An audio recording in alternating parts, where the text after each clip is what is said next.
He who wishes to peer into the abyss needs simply to wander through Nodcry on a misty night. The march of the wild hunt will be sure to drag him into the darkness.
This realm is truly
The office desk is, in my estimation, one of humanity's most eminently practical inventions.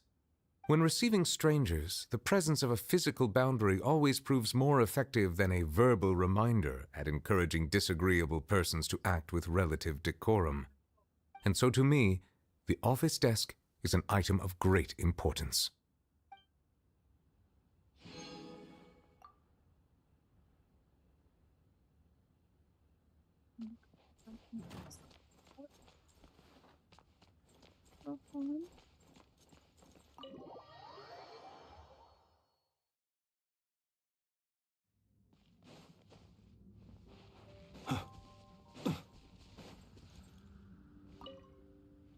This bears a striking resemblance to the Fountain of Lucine. Sadly, the water here comes from a different source, so there is, of course, no way to replicate the taste. Nevertheless, prior experience tells me that to most people, the visual similarity alone would be enough to prompt them to say a phrase such as, "This area has a very Fountain of Lucine flavor." My cup is empty. May I avail myself of your fountain?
This realm is true.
Be sanctified.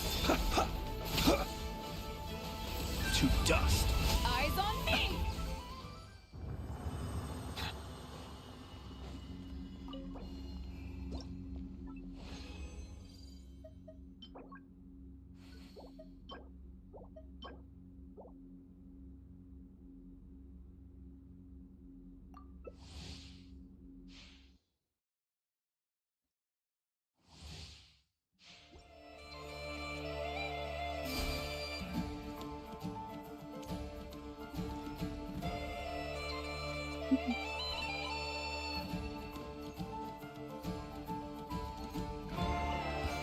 The long sleep beckons. Be silent. Observe. Fear the dark. Let the mighty be humble.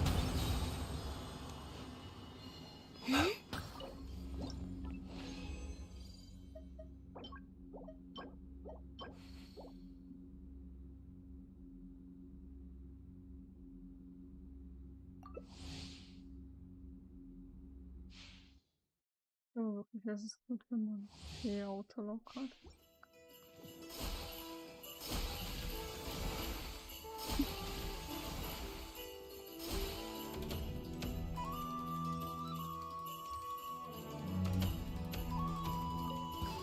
Beware the creatures of the night. Be silent. Night falls.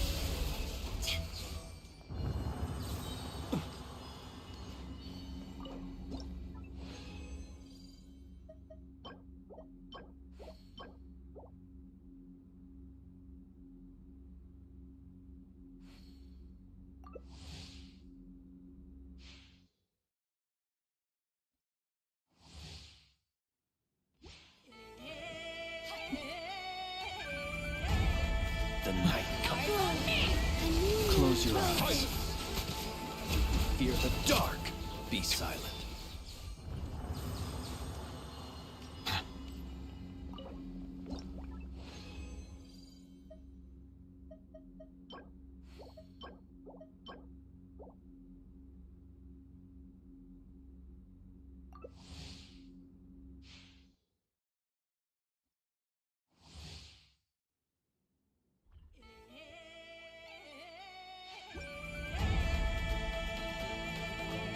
The long sleep beckons.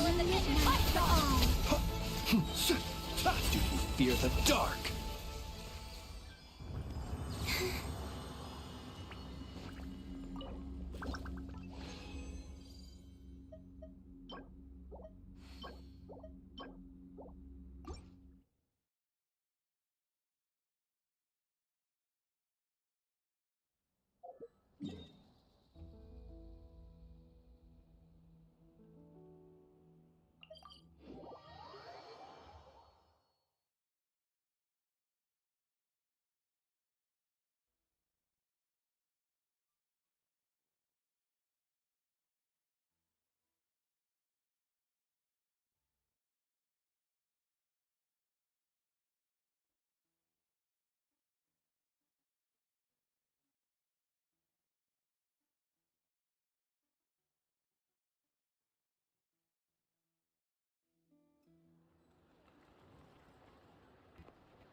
Ich muss wieder Crystal Flies einsammeln.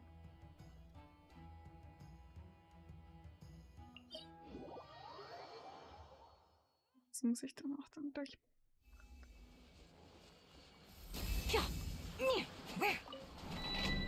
Adi, wenn du uns verbrutzelst, dann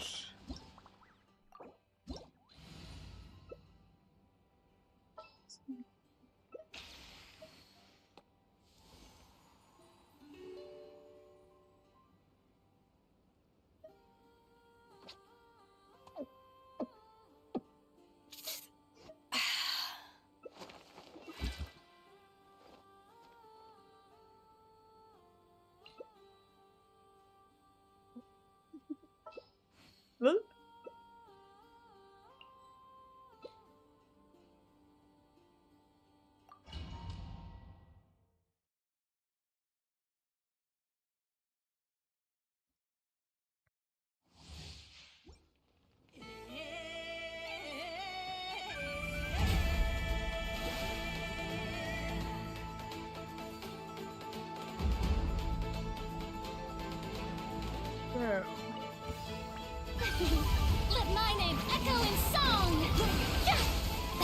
Ashen's veins boil!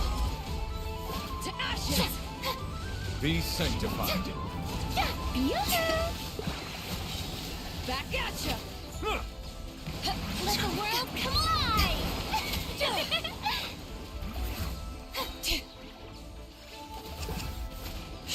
Hear the end? Let the mighty be humbled. Strike a pose! Time to shine!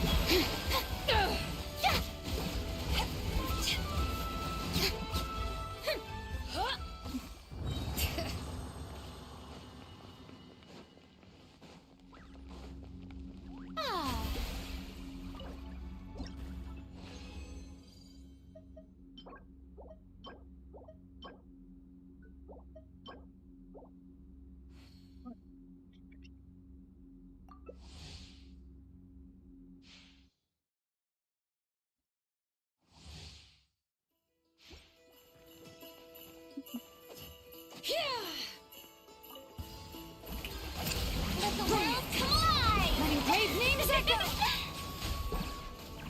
Ashes! The tides beckon.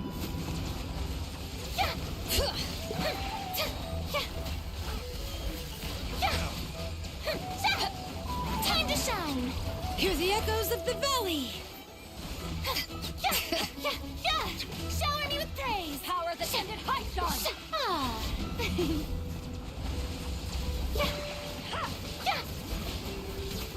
Let the world come alive!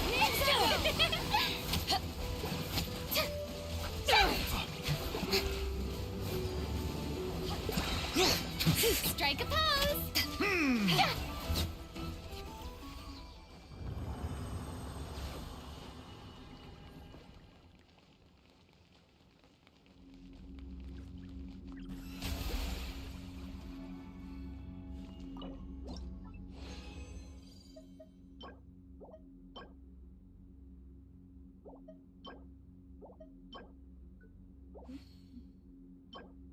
Gucken jetzt.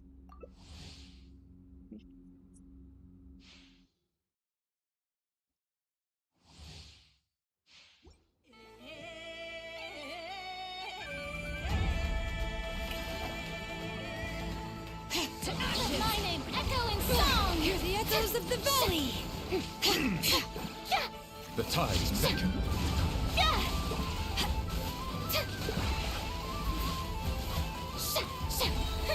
Take this! Let the world come alive! Yoo-hoo!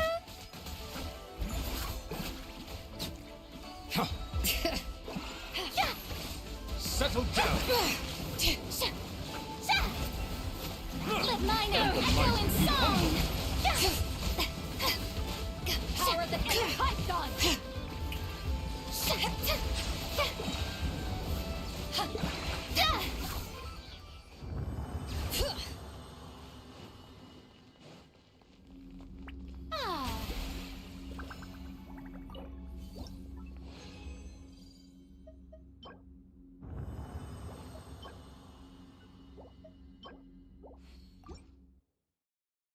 Verlassen. Nö. Habe ich nicht vertan. Ups.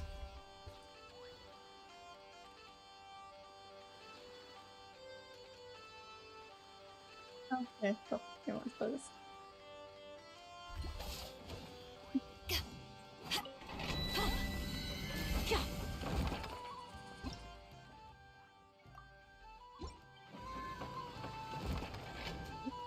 Das wackeln hinten ab.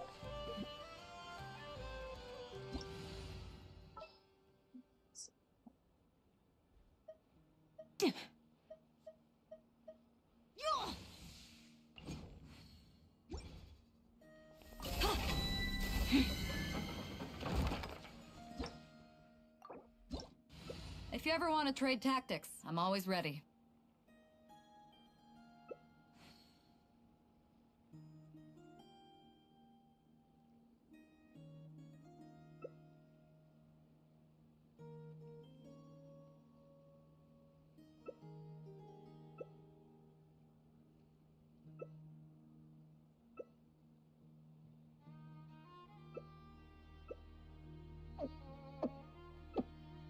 Interesting.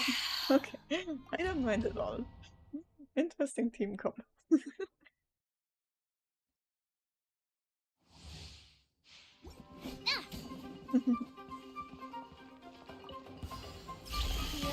Be sanctified. With love. Moment. Letting brave names echo.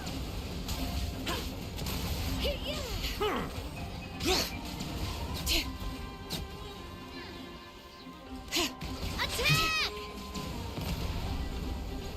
The tides beckon. Come into being. Bow your head.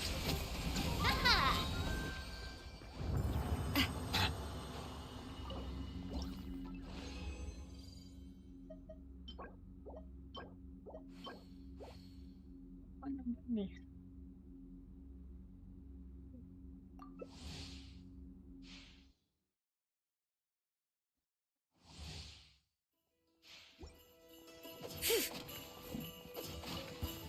Be sanctified. Moment of birth. Christina with love. Feeling lucky?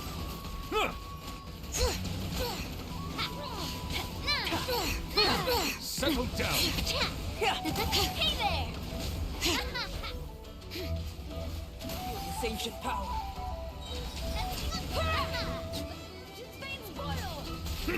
The tides beckon.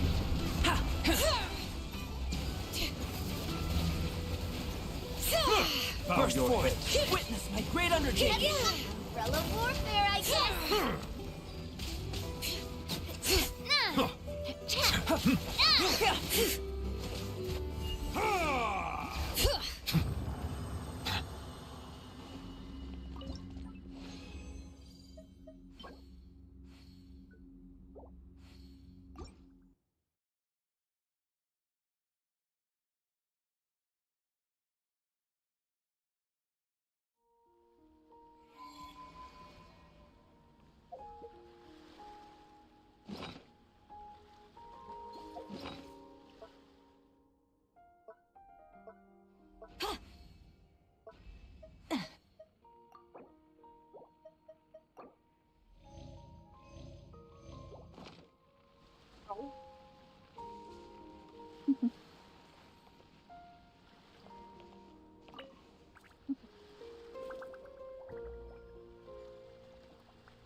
Hi, hi.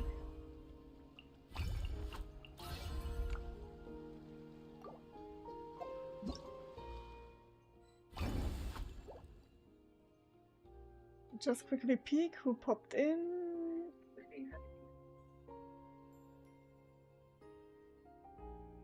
Going well, I just finished farming. Unfortunately, got nothing worth rolling, so I'm just going to strongbox it into a different set.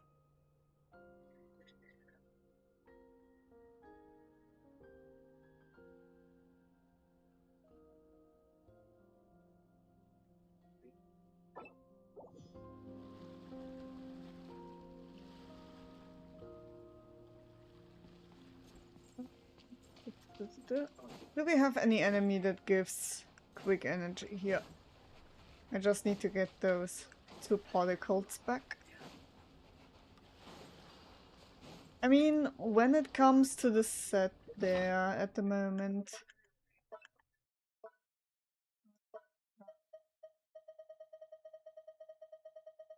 Oh wait, I have this one to roll, but... I have already a better one when it comes to that. Okay, dead. That one is dead. Legitimately. Like, I have this somehow that I rolled. I don't know who I could use that on. I have this, that one, that, that. I have that one. I don't know what to give. I got that one, that one. I mean, I pretty much have already a few good things on that set.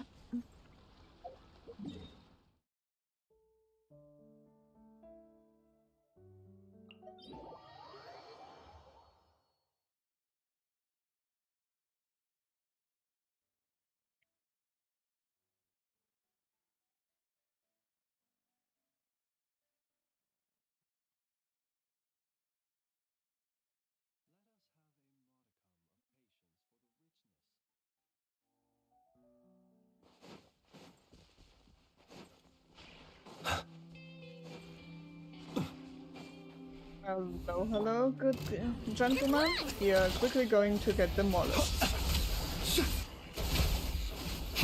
Observe. Be silent. Because I just like to have full bursts.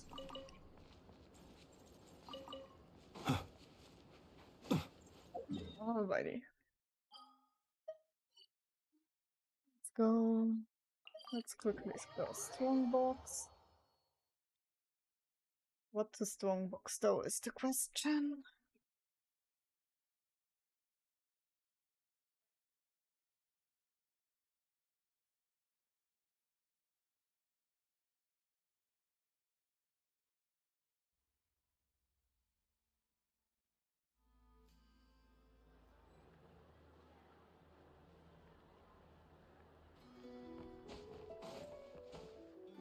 Wait, let me see. We're also always getting instructor now, which is very helpful. Anything of work keeping. I mean, crit rate EM might not be bad. Rest can go.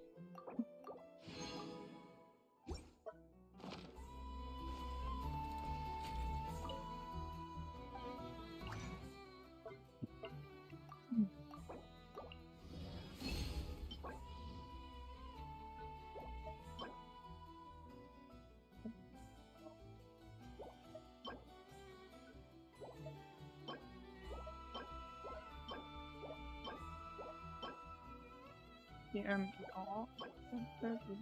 That's not good. Keep the dendro as well.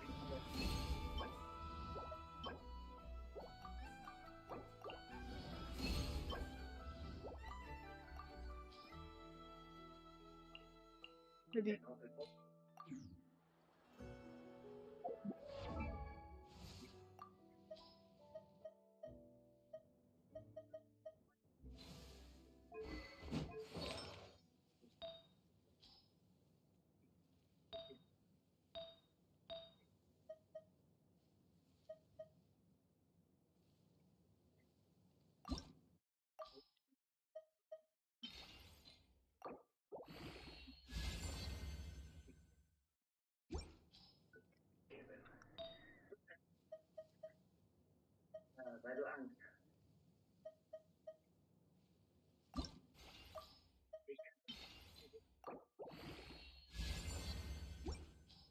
That.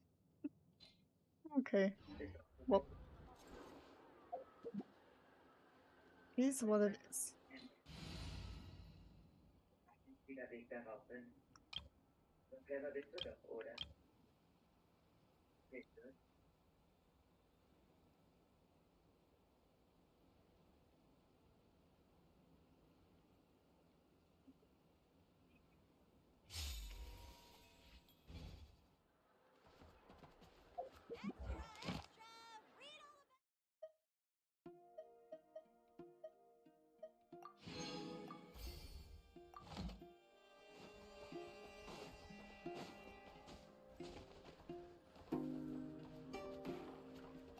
Ad Astra Abbot.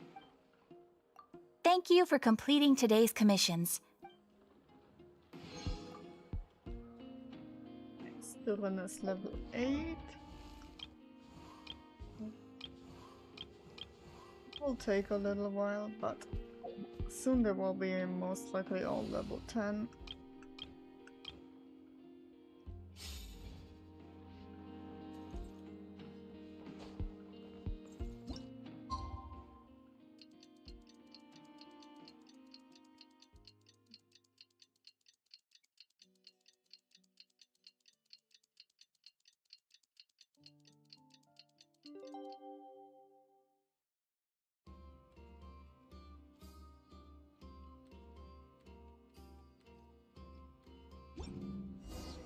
Oh!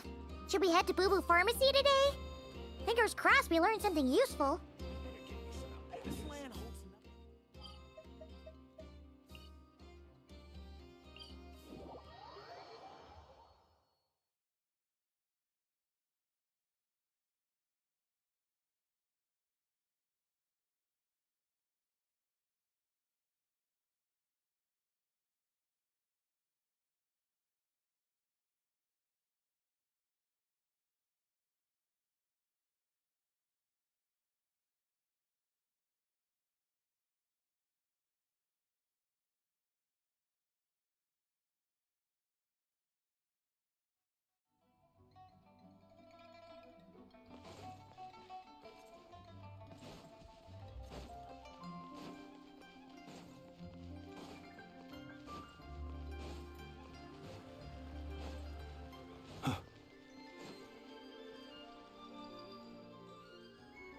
So let me get this straight. The patient disappeared right as you were delivering the medicine. I know it's hard to believe, but that's exactly what happened. It's true. 1 minute she was there, and the next she was nowhere to be seen. Hey, it's Yelan! Fancy seeing you here! Oh, is this a bad time? Not at all. Just a small roadblock in the case I'm working. Ningguang asked me to investigate a patient named Lu Shangshang. If you're here to find her too, then you're out of luck, I'm afraid. She went missing this morning. What? According to Dr. Baiju, the patient vanished right under his nose. But it just seems like that should be impossible. There 1 second and gone the next? Pretty sure Xiao can do something like that. Then you're suggesting this Lu Shangshang is the vigilant Yaksha in disguise? Or some other adeptus? Guess not. But this is so weird. How can a living person just vanish into thin air? Unless Linny decided to take his act to Liyue? Who is this Linny you speak of? He's... Oh, never mind. Paimon's just grasping at straws. Let's set aside the how for now, and focus more on the where. You mentioned this patient has a strong obsession with achieving fame and recognition? Yes. She kept talking about becoming a renowned archaeologist and making a name for herself. So, are we looking for a place where it's super easy to become famous? I think we should check out the Xiao Lantern crafting stalls. Because it's easy to become famous by making Xiao lanterns? Not exactly. When the people of Liyue need a solution to a problem, their first thought would be to pray to the gods and the Adepti. If her wish is to become famous, she might write it on a Xiao lantern in the hopes that the fabled White Horse Adeptus might make it come true. That certainly sounds probable. Turns out, the White Horse Adeptus might be a lot closer to home than she thinks. What was that? Nothing. Let's go check out those stalls. Paimon? Oh god, Paimon is... she's such a blabbermouth. Is it possible I was just imagining things? But I saw it too. We can't both have been imagining it.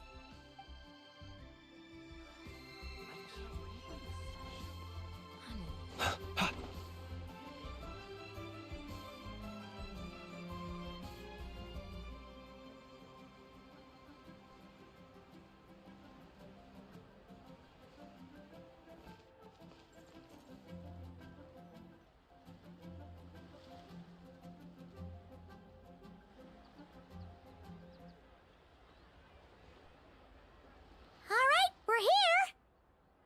Still no sign of Lu Shangshang, though. As long as you're patient enough, Paimon, you'll find that hunting down people is no different from hunting boars. We need to blend into the environment, or we risk alerting the target. So as far as everyone here is concerned, we're just ordinary tourists. Oh, okay. If we need to blend in, then let's make some Xiao lanterns and write our wishes down, like everyone else. What's your New Year's wish, Yelan? I haven't given it much thought. Oh, and it can't be work-related. You gotta take a break once in a while, right? You're always staking out this suspect, tailing that criminal, hunting down this gang or that. Which is super amazing and all, but it's gotta be exhausting. Really getting into this, huh? You said to blend in, right? Come on! It's all part of the act! So you gotta think of something! Then, I suppose, it'd be to go traveling, the next time I get the chance.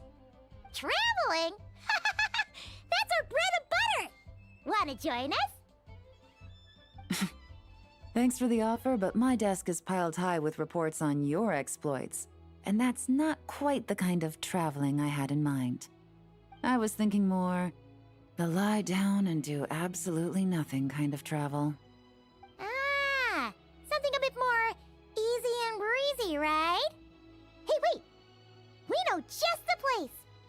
The Easy Breeze Holiday Resort in Netland. It's super relaxing and full of fun activities.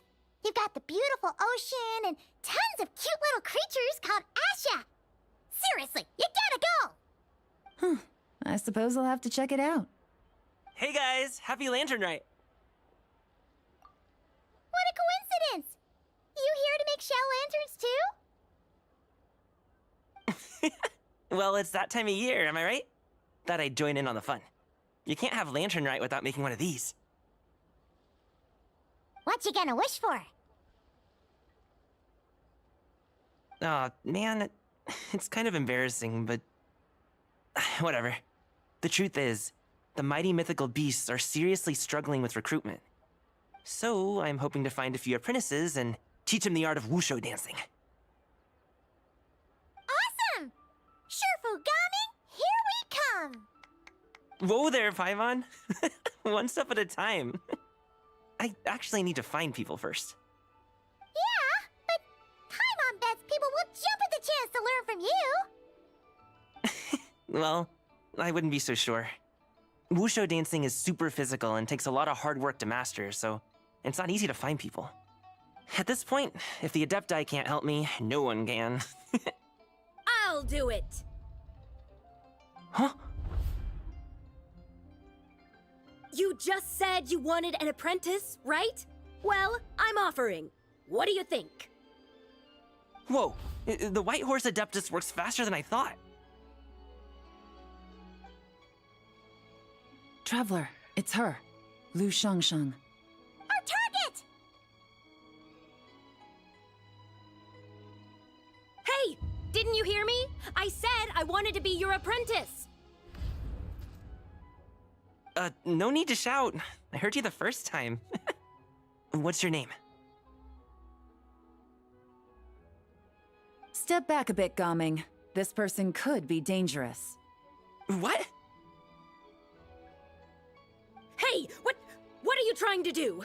Do you know who I am? Get back! Lu Shangshang, we have no intention of harming you. We just need to ask you a few questions. Get back, I said! Try to remain calm. If you come any closer, I'll...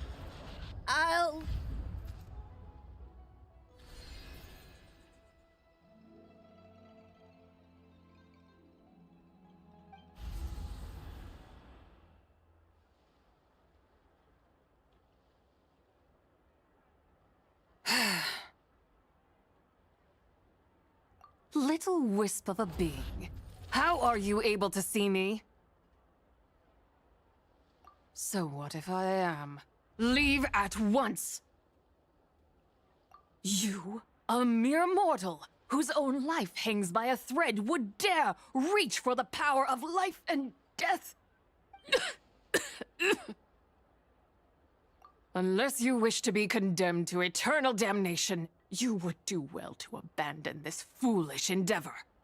I shall speak on this no further. Don't come any closer. How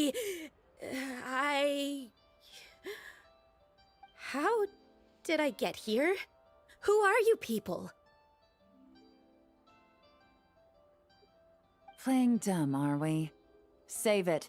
We know you attacked those people at Wanmin Restaurant. What? No, I would never. You must be mistaking me for someone else. You don't remember. Of course not. How could I do such a thing? What about the photo you took near Chuang Terrace? What photo? What's going on? It's like she lost her memory or something. Well, this complicates things. I'll take her back for questioning and let you know what I find. Take her away. But I didn't do anything! I swear! That's weird. She seems so normal now, but she doesn't remember anything. This is just great. An apprentice falls right into my lap, and now she's gone! Don't worry, Gaming. This is a special case. Paimon's sure you'll find one soon. Unless you're gonna pony up and offer a real solution, Paimon, I don't want to hear it. Gaming? What's up with... I'm done here! I'm gonna go find an apprentice, and I won't take no for an answer! Gaming, wait! Oh. Is it just Paimon, or was Gaming acting super weird just now? What? How do you know? Whoa! So you saw the second deadly self? And you think she moved from Lu Xiangxiang to Gaming? Uh-oh. Then we better find him before something bad happens! Let's go!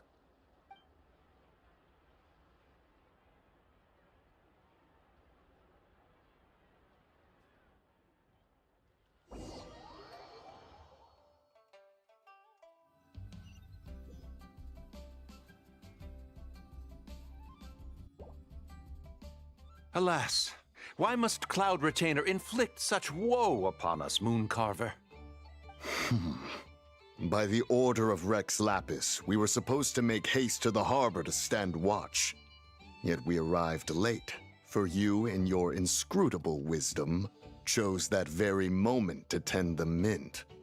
It is no wonder Cloud Retainer banished us to the wilderness in anger. A pity only that I, blameless as I am, was made to share in the punishment. Blameless indeed.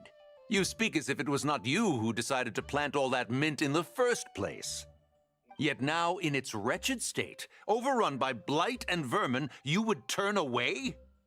Utterly heartless, I say. Were I truly that heartless, would I have rescued those seedlings from this desolate wasteland, granting them haven in your hallowed garden? Alas, if blame must be laid, let it fall upon Cloud Retainer for failing to recognize the virtue of our plight. Ah, at last a sentiment with which I can agree. If ever Cloud Retainer is away, we should steal into her abode and plant a veritable field of mint. A tempting little ruse, is it not?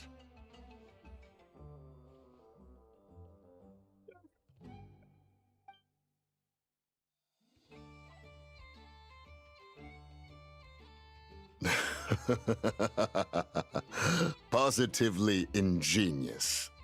Please stop chasing us. Just let us go. Get back here! If you keep running, I'll kill you! Please, we don't know anything about wushu dancing. Just leave us alone. What? You think I'm not good enough to teach you? Just agree to be my apprentices, and then we can talk. That child looks somewhat familiar. Ah, it appears to be the wushu dancer from Liyue Harbor. I have seen him perform on occasion. Come, let us take a closer look. Has trouble befallen you, young one? Perhaps we can offer aid. Oh, thank the gods. Please, sir, you have to help us. This guy's trying to force us to become his wushu dancing apprentices, and he won't take no for an answer. Oh, so it is you who require aid, not the other way around. Get out of the way, old man! This is between us. Preposterous. You dare to presume we are of a mature age? Listen here, brazen youth. Skilled you may be in the art of dance, yet your offstage demeanor leaves much to be desired. Hold on, Mountain Shaper. Something is amiss. Look closer. Huh. Indeed, he bears the mark of something unclean. It spells trouble. You there, depart at once. Hey! You drove off my recruits, old man! You'll just have to take their place, even if you're a bit on the decrepit side. Ha ha ha ha! Many years it has been since a being has dared speak to us in such a manner. Now let us see what evildoer has sought to use you as its puppet, young one. You two, you're Adepti! Does that strike fear in your soul? Whoa! 2 Adepti recruits just fall right into my lap? That white horse sure knows how to grant a wish. Coming! Slow down! Wait for us! Jeez, take a hint, will you? I told you to stop following me! Traveler, Paimon, keep your distance from this youth. Evil has taken a hold of him. We know! It's one of the White Horse Adeptus' deadly selves! She's possessing Gaming! The White Horse Adeptus' deadly selves? Could it be that Rex Lapis called us to Liyue Harbor for this very reason? Hey! What are you two whispering about over there? Who's gonna be first apprentice and who's gonna be second? It doesn't matter! I'm not the kind of Sufu who plays favorites! Insolent spirit! Be gone from this child at once!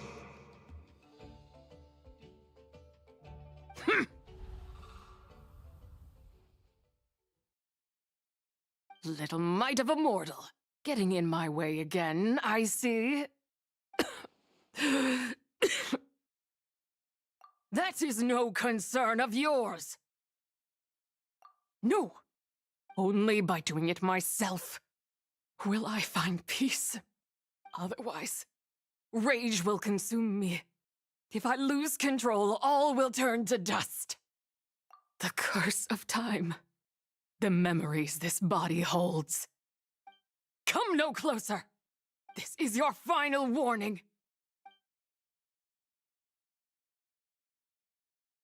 Insolent spirit! Be gone from this child at once!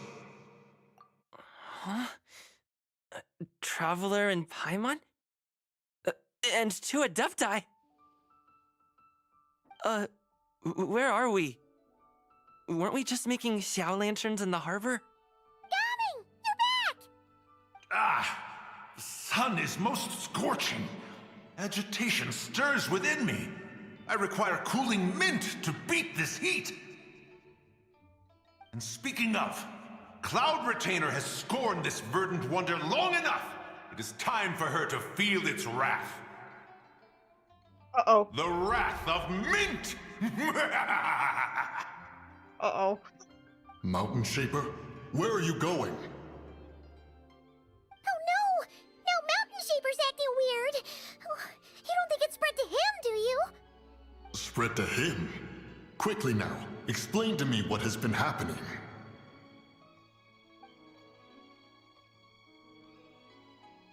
What? Was I really that rude? Jeez, someone get my dad to throw a slipper at me. I'm so...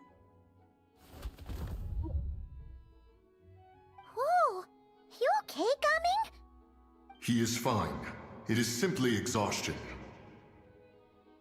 But to think Mountain Shaper would succumb to something like this, it is most unexpected. So, what do? We can't just leave Gaming like this, but we can't ignore Mountain Shaper either, right? My cultivation level rivals that of Mountain Shaper. Were I to give chase, Zizha would but flee from his form and take refuge in mine. Seek out Streetward Rambler. Cloud Retainer and the Conqueror of Demons should be with her. I shall take this child back to the harbor and join you post-haste. Whoa! What are all the Adepti doing together? Rex Lapis charged us with keeping watch over Liyue Harbor should danger rear its head. I dare say this is the very crisis he anticipated. Come, we must devise a strategy before confronting Zizha.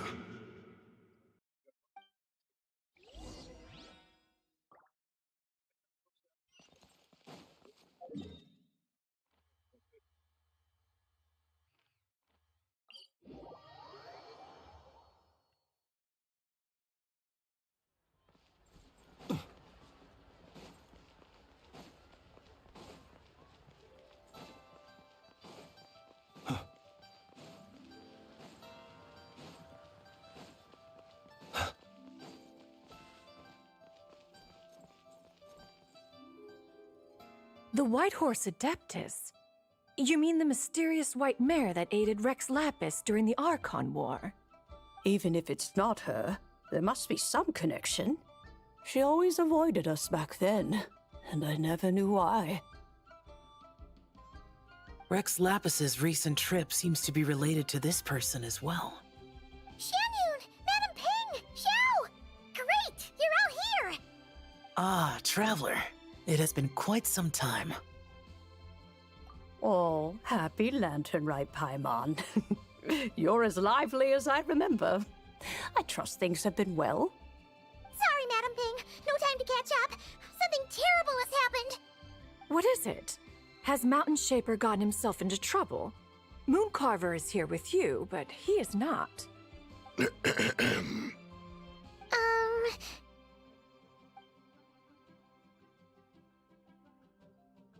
Wrath of Mint? That old fool dares to utter such nonsense behind one's back. Yeah, that's not really our biggest concern here. So, even a mere deadly self of the White Horse Adeptus was able to possess Mountain Shaper and affect his mind. No wonder Rex Lapis told us to gather here and await his orders. Mountain Shaper's cultivation is inadequate. He was caught unprepared. Were it one of us, Zizha would hardly have found a vessel quite so ready for the taking.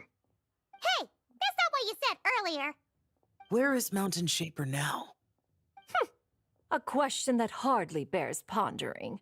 Obviously, he intends to plant mint in the vicinity of one's abode. Ah, then he poses no great threat. We might as well let him be. Once he fulfills his wish, it's possible that Zizha will relinquish him of her own volition. Your ulterior motive is most obvious, Mountain Shaper. You two hope for Mount Eltsong to be covered in mint. One can see it clear as day.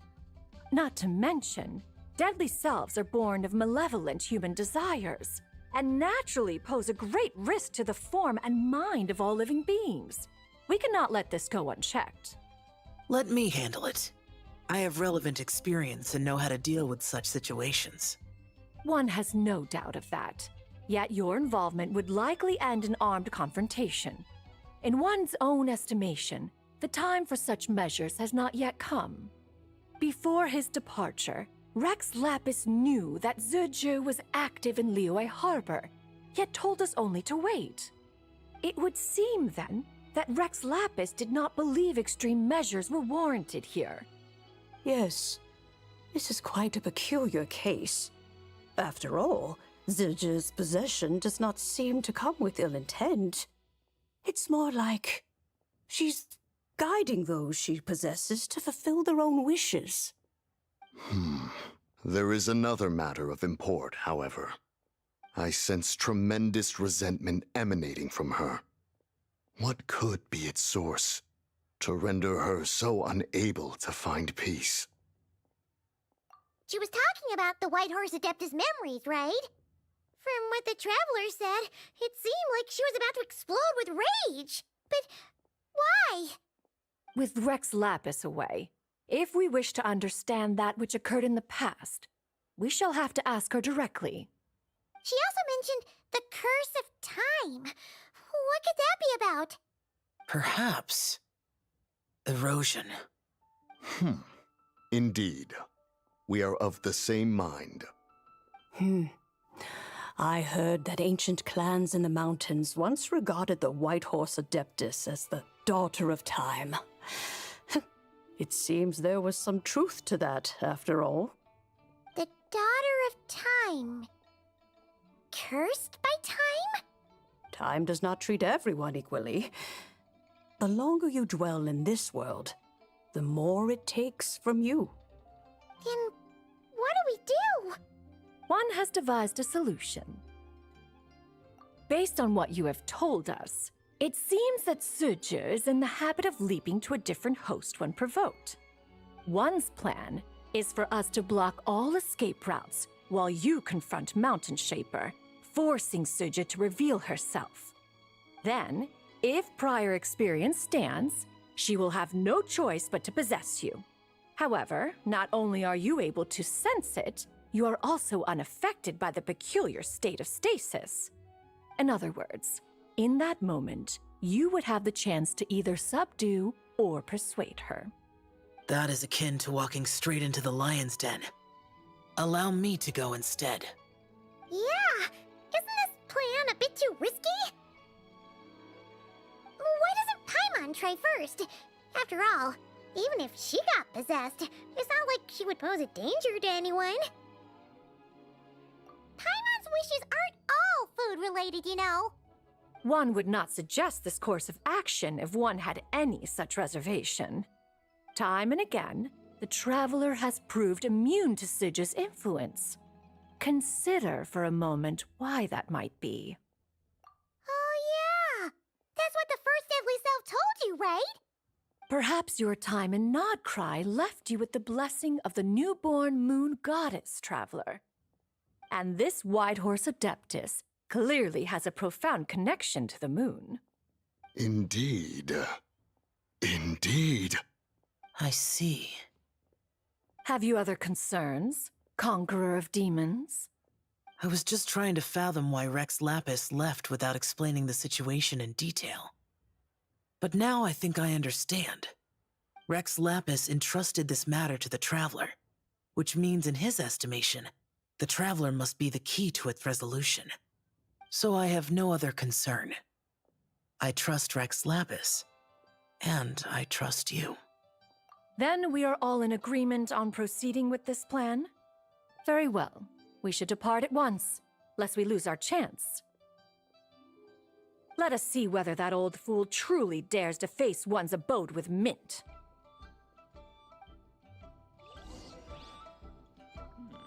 This is a peaceful neighborhood.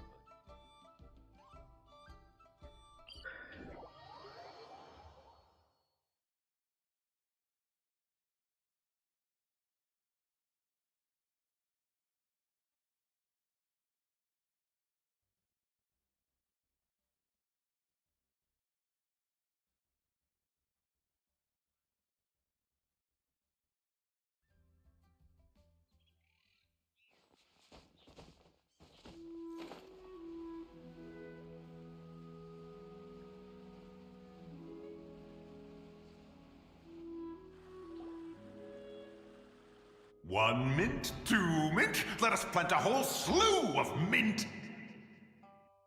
Once I reach 10,000, Cloud Retainer's abode shall be Mount Outsong no more, but rather Mount Mintsong!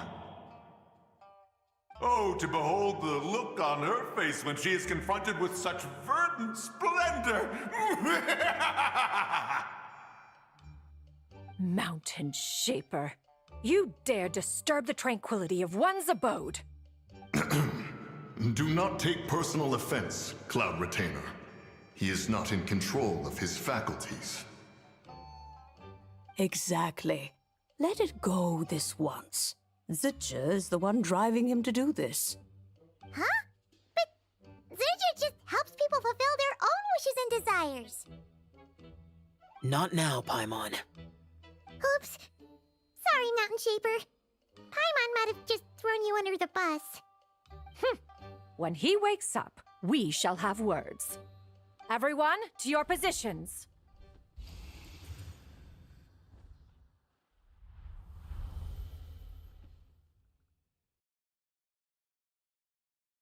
Be careful. A pest? I must catch it! Again!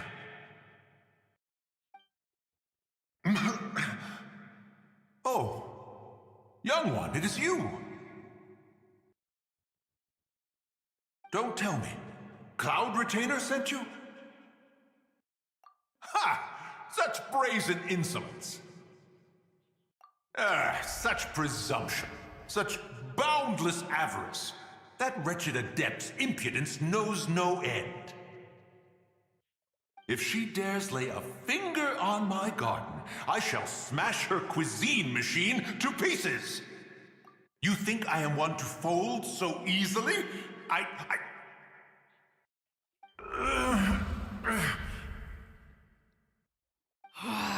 insolent mortal! Time and again, you interfere in that which is beyond you. You make it exceedingly difficult to contain my rage. You have no conception of that which you seek. It is forbidden! You know nothing of my past. My warning was given. The cost entwined with this is beyond what you can bear. Stubborn mortal! You. Very well. If death is what you seek, who am I not to oblige? Come, let us see the extent of your resolve. Your wish is to behold the curse of time and the memories of this form? Then, let it be granted.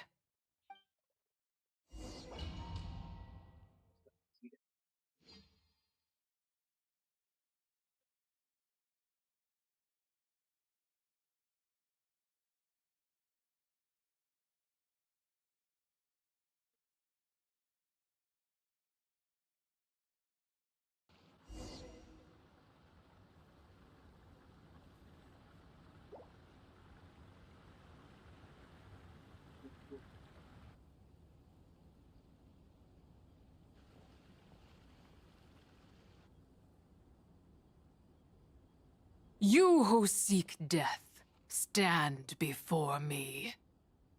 My prison. I was merely a trace of impure energy within Zapai's immortal body.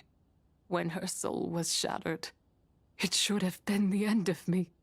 But then, the one who governs time descended from on high and froze the moment of her death. And so, I remain in this world, unable to find release. A mortal who knows of her existence and would dare to speak her name. Who are you? Help. No, there is nothing we can do for each other. Her power, the one who governs time, it has surrounded me ever since. A blessing and a prison, all at once. No, I have been asleep in this prison for countless years, until a familiar presence woke me. Then, through that mortal girl's eyes, I saw it. As pure and bright as ever, unchanged across the millennia. It was the moon. That place is called Chuang Terrace. Did later generations rebuild the altar in a new location? It looks just like the one used to honor Zapai. Could it be that traces of what happened back then still remain in this world? That memory is embedded deep within the essence of Zapai's soul. It is one that should have been forgotten. Yet, it is precisely that which haunts my every waking moment, fuels my rage, and denies me a modicum of peace. Now you, a mere mortal, come to seek that which is forbidden. So, let us see whether the fire that fuels your ambition is a hero's wisdom, or a fool's courage. I shall relinquish control over this body's curse, and let it devour everything within sight. Run as fast as you can, lest this prison become your grave. Look, it draws near. The river of time, come to sweep all into oblivion. A torrent of tears for the dead and departed. I shall wait for you at the end, mortal. Evade being swept up in its waters, and I will show you everything. Fail, and we shall sink into oblivion together.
I did not expect that you would make it to the end. Yes, it would seem even time cannot hold you back. In that case, perhaps this truth is one you can bear. Come, let your wish be granted.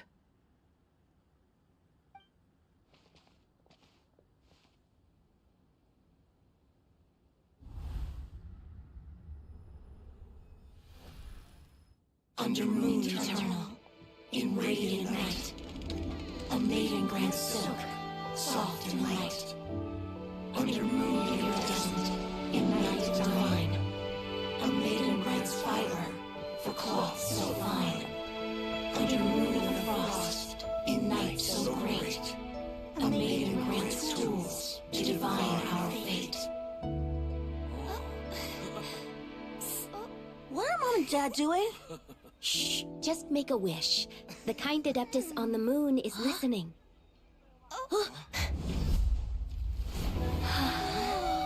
Look, it's Lady Tsubai.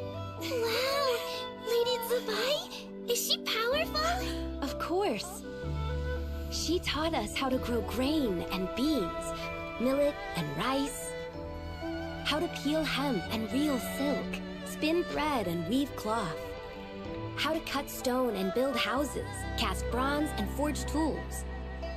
According to Mom and Dad, the Adeptus Tsubai is the god of soil and grain, who blesses our land and its crops. Huh? Lady Tsubai's leaving. It's all right. We just have to wait till next year. She'll be back.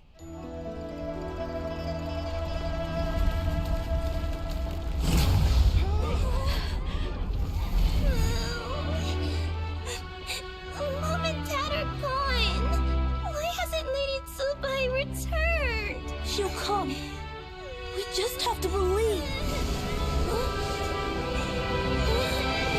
What is that?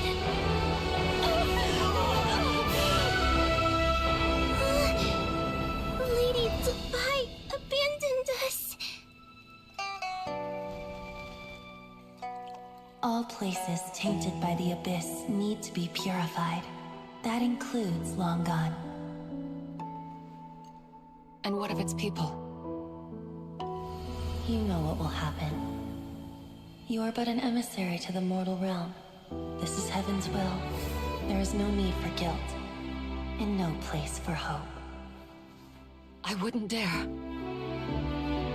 But the people of Langan honor me, worship me, pray to me. If I do not answer, the guilt will be too much to bear. And if you do, you will meet the same end. Then as their god, I shall die among them. Look!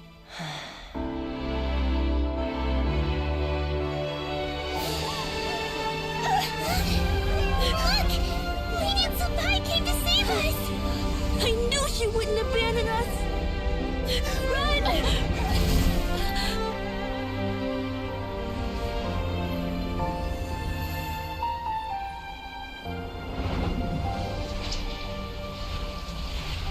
You have done enough.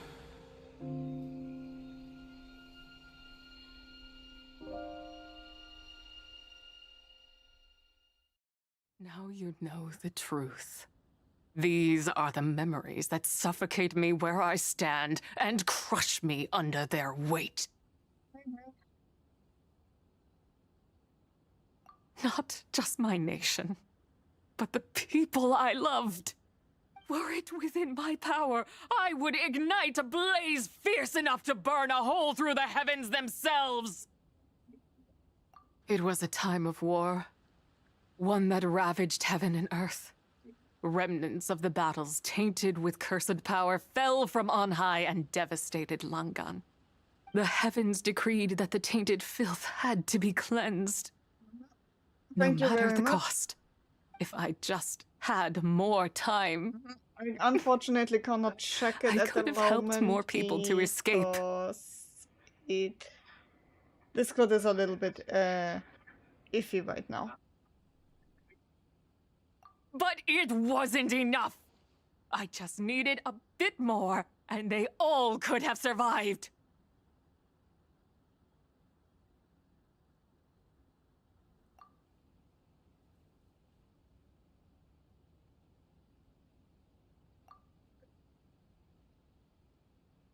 I never imagined there would come a day where I found peace. So long this rage has been within me. Yet here in this moment, it has stilled at last. And what do you want? Thank you. Like I If you said, wish to Discord bring is currently Zabai back to iffy, life, so mortal, I cannot see it then at you the may moment. take the part of her soul that lives in me. Just remember, from this moment onward, the fate of Langan's fallen rests on your shoulders. And that cannot now be changed.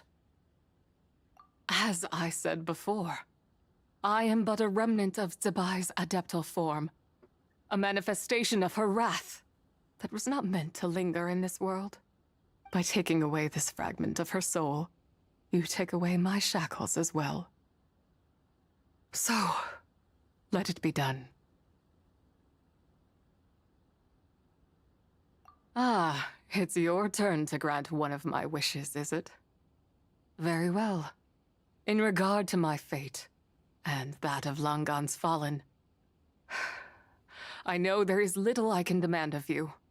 However, should another raise a war banner against the heavens someday, let my name be set upon its cloth. I ask for this, and nothing more. Now, take what you came for.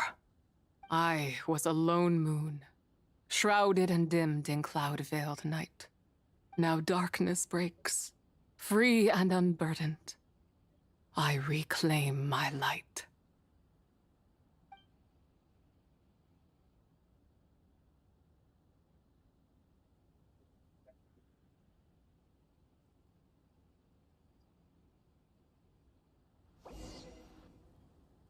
Like I said, Discord is currently iffy and not very well working. I see it in the ATM, but nothing more. And if it is about asking if I commission you, the definitive answer is no. You think I am one to fold so easily? Ah, young one. What brings you here? My, what exquisite mint seedlings. Was it you who planted them? I had not taken you for one so versed in the horticultural arts. I must insist that you visit Mount Hulao. There is much we could learn from one another. Ah, but this is Cloud Retainer's abode. She does not appreciate the verdant wonder that is mint. We should leave at once. If she sees us here, there is little I can do to protect you. You weren't? Was it Mooncarver then? My, what nerve he has. What? Looks like Mountain Shaper is back to normal. Has the matter with Zizhi been resolved then? Wow, that was fast. That took, what, like, a second? A second to us, perhaps. But for the Traveler, I imagine it felt much longer than that. One's plan was most successful then. And you're all right, Traveler. You don't feel strange in any way? Well, sounds like good news all around. I'm glad this matter is resolved. What is this matter you speak of? The possession of that mortal child? The matter of Zizhi may have been resolved, but there is another that is far from over. The mint you planted around my abode. Perhaps you have a moment to spare for a little chat, Mountain Shaper.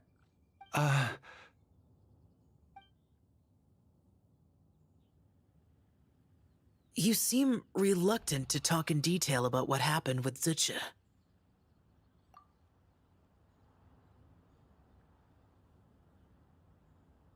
Don't worry. I won't ask you to reveal her secrets to me. And I doubt the other Adepti will either. Huh? You don't want to know what happened? The expression on your face. I know it well, Traveler. It's one I've seen Rex Lapis wear on many occasions. Whatever you learned, it must be too heavy to share. But you're okay, right, Traveler? That deadly self didn't hurt you, did she? Well, as long as you're not hurt, Paimon doesn't need to know anything else. Even so, I hope you feel like you can entrust me with it. If I learned anything from our time together, it's that one should not have to shoulder such a weight alone. Not to mention that certain knowledge brings danger in its wake. I would never want you to feel forced to be the sole keeper of such secrets. Yeah. Kinda like how one person can't finish a whole slime, you know? Better to grab a bunch of friends and eat it all together. Exactly! Wait, no! Paimon's just saying we've got loads of friends who'll be more than willing to lend an ear.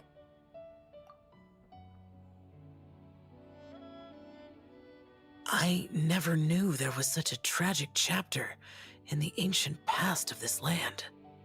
So, the people of that nation worship the White Horse Adeptus as the god of soil and grain. It would seem, then, that Rex Lapis had a similar reason for withholding the details of his recent trip. I've often wondered if he had companions to stand by him before we met.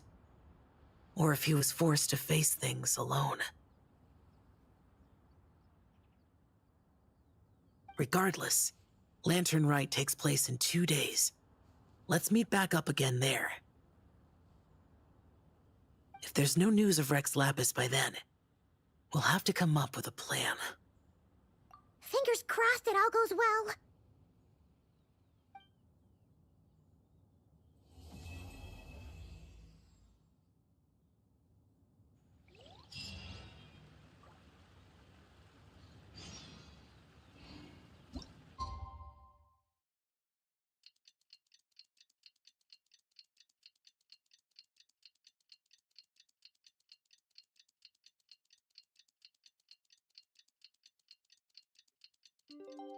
Papa, wenn du rübergehst, kannst du mir wieder Tüte Chips mitnehmen. Danke. It's time to meet back up with Xiao. Let's head to Mount Outsong. Ja, also Paimon.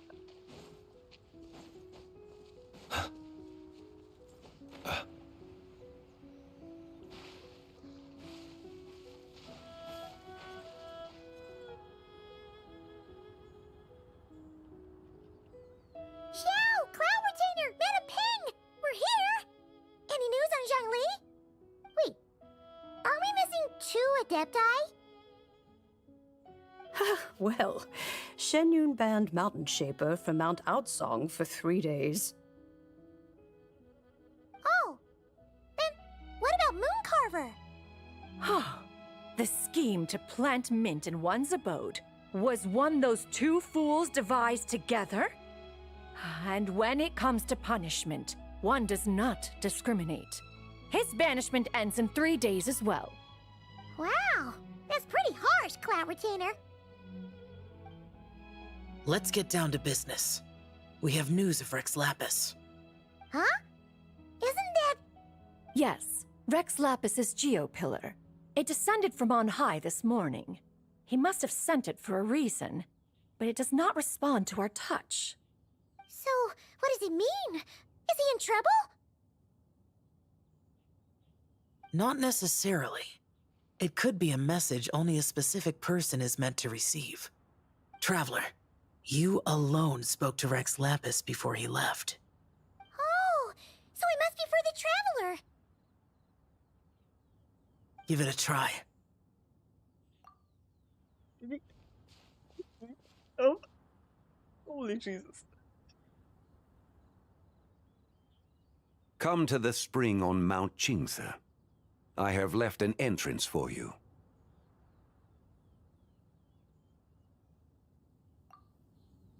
Well?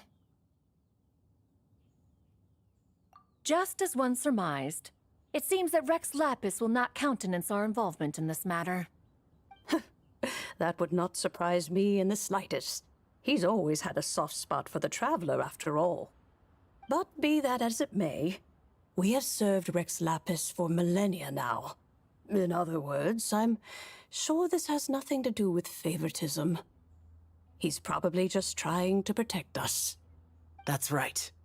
So you mustn't let your guard down, even if Rex Lapis is by your side. All right, let's get going. We'll try not to keep you all waiting.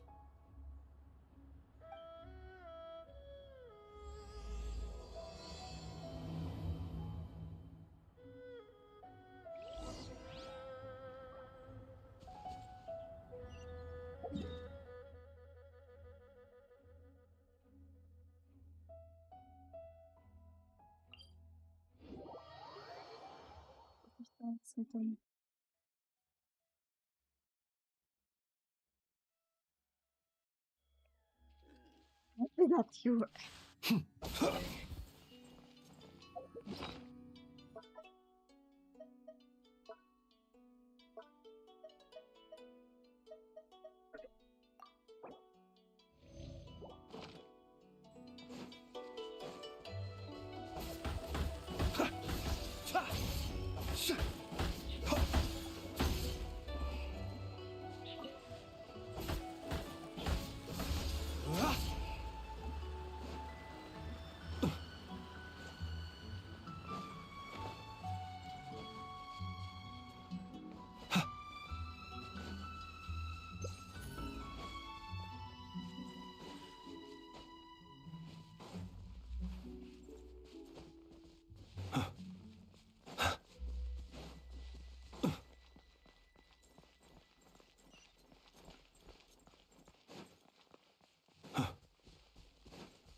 Keep your eyes peeled. It should be around here somewhere.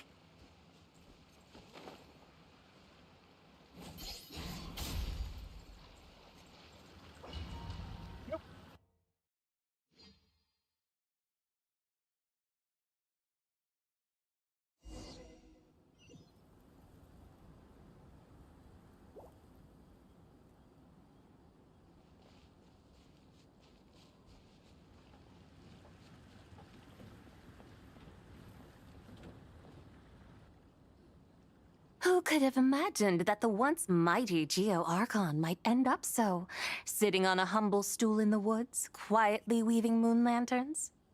You really do look like an old man now. This is a Shao lantern, not a moon lantern. In ages past, when the gods waged war and the world was in turmoil, these lanterns were lit to guide fallen warriors back to their homes. Had you tarried in the mortal realm for but a little while longer, you might have become quite accustomed to them. Even so, it bears such a striking resemblance to the moon lanterns they used to offer up to the heavens. Could this truly be mere coincidence? Perhaps in some sense it is, yet in another, it isn't. For instance, who is to say that some of Langan's magnificent jade did not become part of the very foundations upon which Liyue Harbor now stands? It is conceivable that this ritual was transmitted in such a manner too. Now, let's not let ourselves get carried away. For all its splendor, do not forget that, in the end, even Langan could not escape its heaven-sent fate. Alas, it is just a pity that the little creatures of this world may never again lift their eyes to the moon, even should misfortune befall them. But you, Geo-Lord, now that you rule this realm, why take the trouble? not to mention the risk, to visit one who bears such profound guilt as I. Are you not afraid that you might be sullied by the curse of time that was laid upon me? There is no risk to speak of. At least, not in comparison to that which you took when you defied the heavens all that time ago. As I have stated, time and again, it was not I who defied the heavens. Geolord, the ancient affairs of Langan have nothing to do with me, for I am but one of her deadly selves, severed before her demise. My name is not Zebai, but Zichao. Surely you did not take us for one and the same solely on the basis that we may all assume the form of white horses?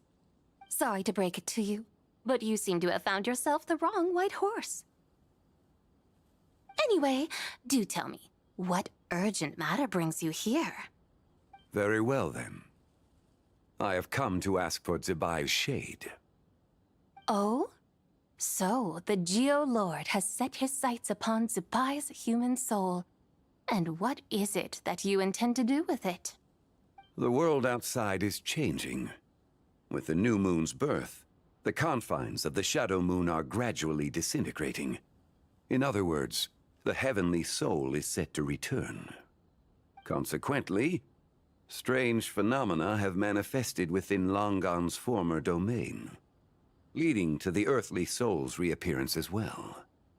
The last of the trio, the human soul, is in your possession. Most intriguing. My intention is to gather all three together, so that an old friend may finally make her return. I must admit, it seems that some remarkable affairs are coming to pass in the outside world.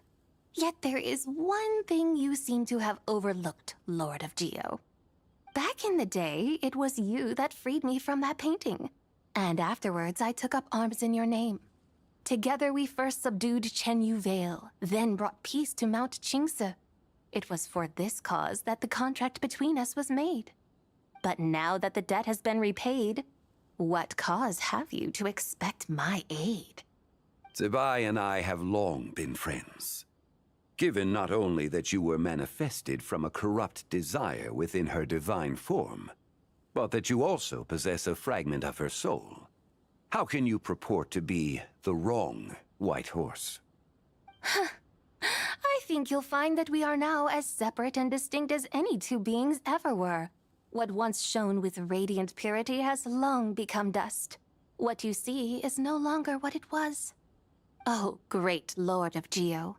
Should this still be unclear to you, I bid you take your leave. It seems that the fault lies in my own lack of consideration. As you wish. I shall let this matter rest. Wait! One moment, if you will. Should this not be your opportunity to propose a new contract? The part where you make me an offer I simply couldn't refuse? Even those puny mortals know how to haggle when striking their bargains. Should you, the famed god of contracts, not likewise strive for success through negotiation? Come now, enough with the posturing. It's time to name your price. Very well. I had, in truth, prepared a new contract for your consideration. I knew you would not come before me unprepared. Yet, you should know that I want for nothing, for I live in the mountains, carefree and untroubled. Occasionally, I even find sport in teasing the mortals who stumble into my presence. Then why persist in telling them those ancient stories? I speak of what transpired before the sky collapsed and the earth sank into itself. That is merely my way of passing the time. And what of it? Would any believe, much less remember, the ramblings of a mountain hermit? Those tales have long since spread throughout the mortal realm. Who? Should my words prove insufficient, I invite you to see the world for yourself. To this end, I have found you a pair of trusty guides. The Lantern Rite is presently underway in Liyue, and should prove quite intriguing for you. So this, then, is the contract you have prepared for me? Indeed it is. Think of it as a contract for a one-day festive excursion. Surely you do not hope to offer this in exchange for Tsubai's shade. The foundation of my very existence for a little excursion seems a little steep, wouldn't you say? Why not see for yourself? You can always decide afterwards. The final determination, of course, shall rest with you. Is that so? Then perhaps this deal might not be entirely off the table after all. Where then are these guides of which you speak? Hey, it's Zhangli! Oh, we've been looking for you everywhere. We thought you might have gone missing. You're here. So these are my guides. Well, well. They certainly look the part, I'll give you that. Guides? Oh, you poor innocent little creatures. The benevolent Lord of Geo has sold you to me, which means that for the rest of this day, you belong to me. Sold us to you? Just what have you gotten us into, Zhangli? The situation is not quite as dire as that would sound. I ask only that you accompany my Adeptus friend on a tour of Liyue. I would suspect that depends on how well you entertain me. Entertain you?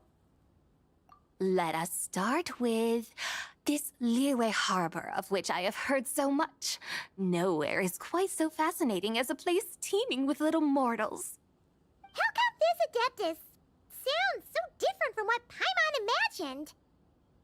Okay, we'll take care of it. Get ready to find out why they call Paimon the best travel guide in all of Tibet.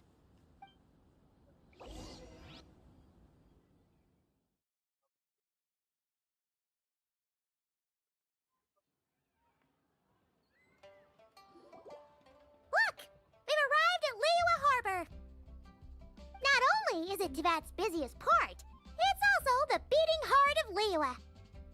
So, dear Madam Adeptus, where would you like to go first? With humble fare and wine to sip, in comfort clothed and soul at ease, one eats, and all the heart's ills cease.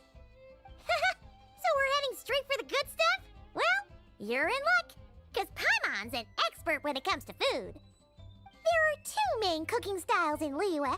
Li cuisine, which is all about mountain delicacies, and Yue cuisine, which is centered on seafood. The most famous restaurants are Liyue Pavilion and Shinyue Kiosk.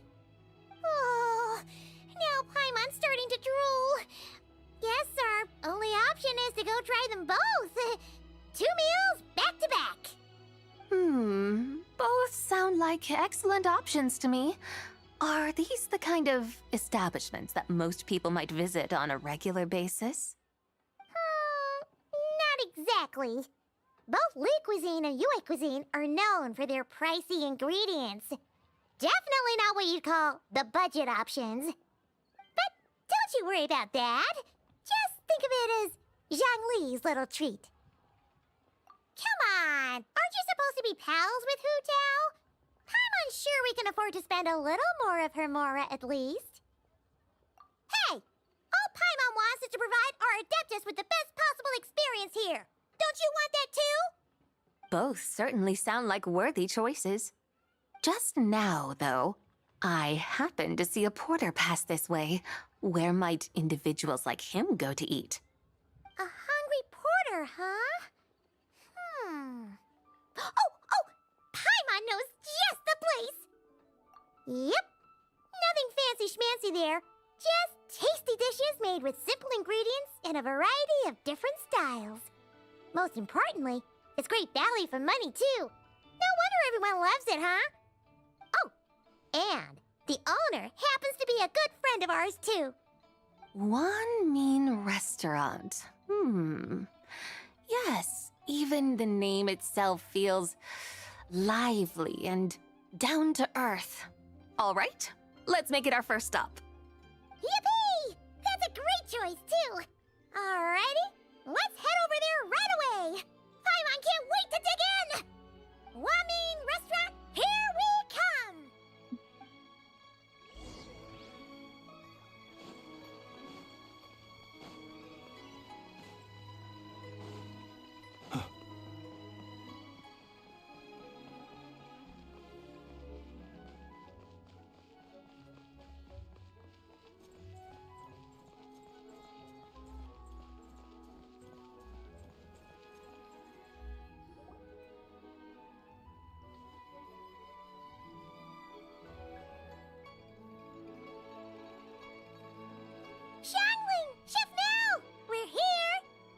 Oh, hello there. What a surprise to see you two. Welcome, welcome. Hey there, Traveler and Paimon.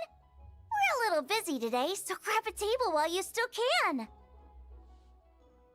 But I don't think I've met this lady before. Is she a new friend? You could say that. Oh, I see. Well, hey there. A friend of the Traveler's a friend of mine, too. Don't worry, we'll take good care of you. Just order whatever you want, it's on the house. By the way, I'm Zhangling. I cook here at Wanmin Restaurant. What's your name? Miss Xiangling, have you ever heard of the White Horse Adeptus? Of course. What about her? I am her, and she is me. Huh? You mean you're an Adeptus? Oh, you young'uns crack me up. Come on, Xiangling. You've got to keep up with the times. Haven't you heard of cosplay? It's like a role-playing game where you dress up as famous characters and pretend to be them. Seriously, it's all the rage, and it looks like this young lady is quite the expert. Your friends sure keep their fingers on the pulse, huh, Traveler?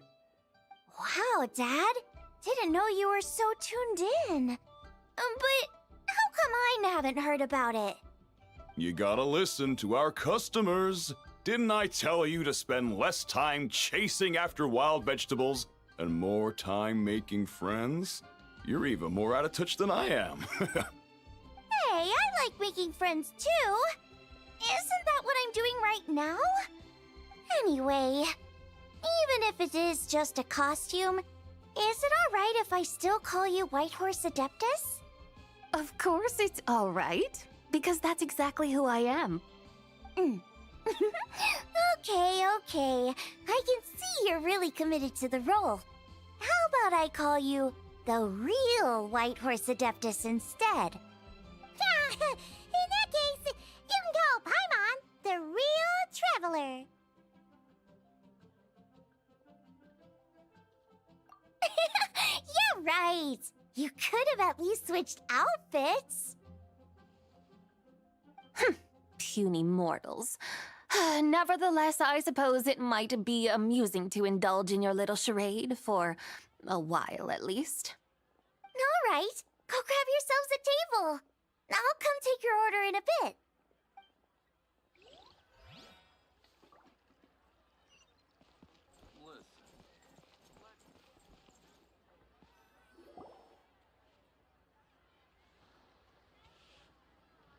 Hello. May I ask if Miss Xiangling and Chef Mao are here? Yeah, they're just over there. Wait a sec. Aren't you? So, what would you like to... You're... Hello, Miss Xiangling. It's me, Lu Xiangxiang, the one who broke some stuff here at your restaurant a few days ago. I just wanted you to know how sorry I am. I honestly don't know what came over me. Please forgive me. Oh, it's you. You really gave me a fright that day, young lady. You didn't actually get food poisoning from our blackback perch stew, right? Come on, Dad. She's come to say sorry. It's all right, Miss Lu. You must have been feeling a bit off that day. You're looking so much better now, though. Why don't you grab a table, too? This one's on the house. No, I couldn't possibly. Hey, it's totally okay. We all feel under the weather sometimes, especially when we're away from home. Go on, find yourself a... yikes. Looks like all the tables are taken. Wanna come sit with us? We've got an extra seat over here.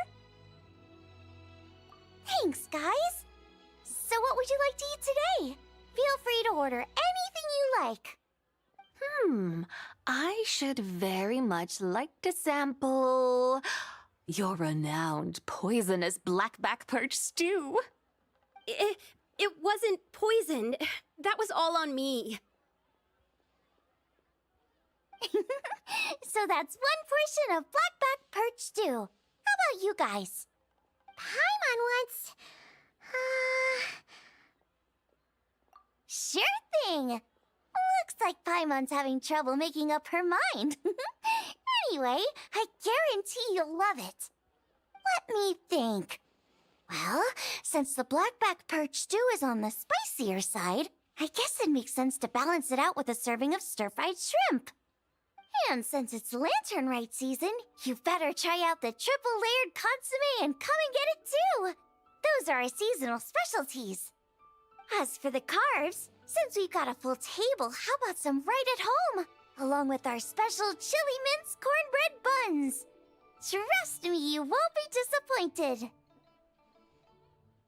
Then for dessert, I'll whip you up some Lucky Snow Delight. I just came up with it a few days ago, and I can't wait for you to try it. Wow! Sounds like quite the feast. Looks like Paimon's in luck today. Am I the only one who thinks that's way too much? Not at all. Don't worry, I know what I'm doing. And to top it all off, our star dish, Adeptus Temptation. You should know that we don't often serve this here at Wanmin Restaurant. But since this is my first time cooking for the White Horse Adeptus, I'm pulling out all the stops. Okie dokie, just sit back and relax. I'll have your dishes out in no time. Hold on. Did I just hear Miss Xiangling mention the White Horse Adeptus? You did indeed. And you're looking right at her. That's a joke, by the way. She's cosplaying. Oh, I see. Phew, almost believed you there for a moment. Tell me, little one, what business might you have with the White Horse Adeptus? It's a long story. Basically, a while back, I took part in an archaeological dig over at the chasm. While we were there, we discovered a number of relics. Our findings show that they date back to the era of Long Gone, an ancient nation whose people are said to have been the ancestors of some of the modern-day inhabitants of Chenyu Vale. And why might such matters concern the White Horse Adeptus? Because some of those relics not only seem to contain textual references to her, but even depictions of what she looked like. There have long been legends claiming that the White Horse Adeptus was a deity of that era, but there are plenty of other theories out there too. If I could just locate some more detailed records, I'm sure we'd be able to find out so much more. So you're into history? Well, to tell you the truth, I actually joined the archaeological team by sheer accident. But once I'd started down this path, I knew that I wanted to make something of myself. Recently, though, things seem to have taken a turn for the worse. Still can't believe I caused such a mess and even ended up hurting someone. Oh, so you're considering becoming a martial artist now instead? No, I mean, they weren't seriously hurt. It was just a few scratches, and they let it go after my mother compensated them. Either way, my career's pretty much over. And even though both the victim and the Ministry of Civil Affairs say they won't be pursuing the matter any further, my father says he's going to punish me according to our family rules. Family rules? Yeah, he's decided to ground me. I'll have to return to Chaoying Village after Lantern Rite, and goodness knows when I'll be allowed to leave again. Wow, that's harsh. Sounds like the kind of thing only rich, super traditional parents would do. We're not exactly rich, though. All we own are a few tea fields in Chaoying Village and a guest house in Liyue Harbor. A guest house? It isn't Baiju Guest House by any chance?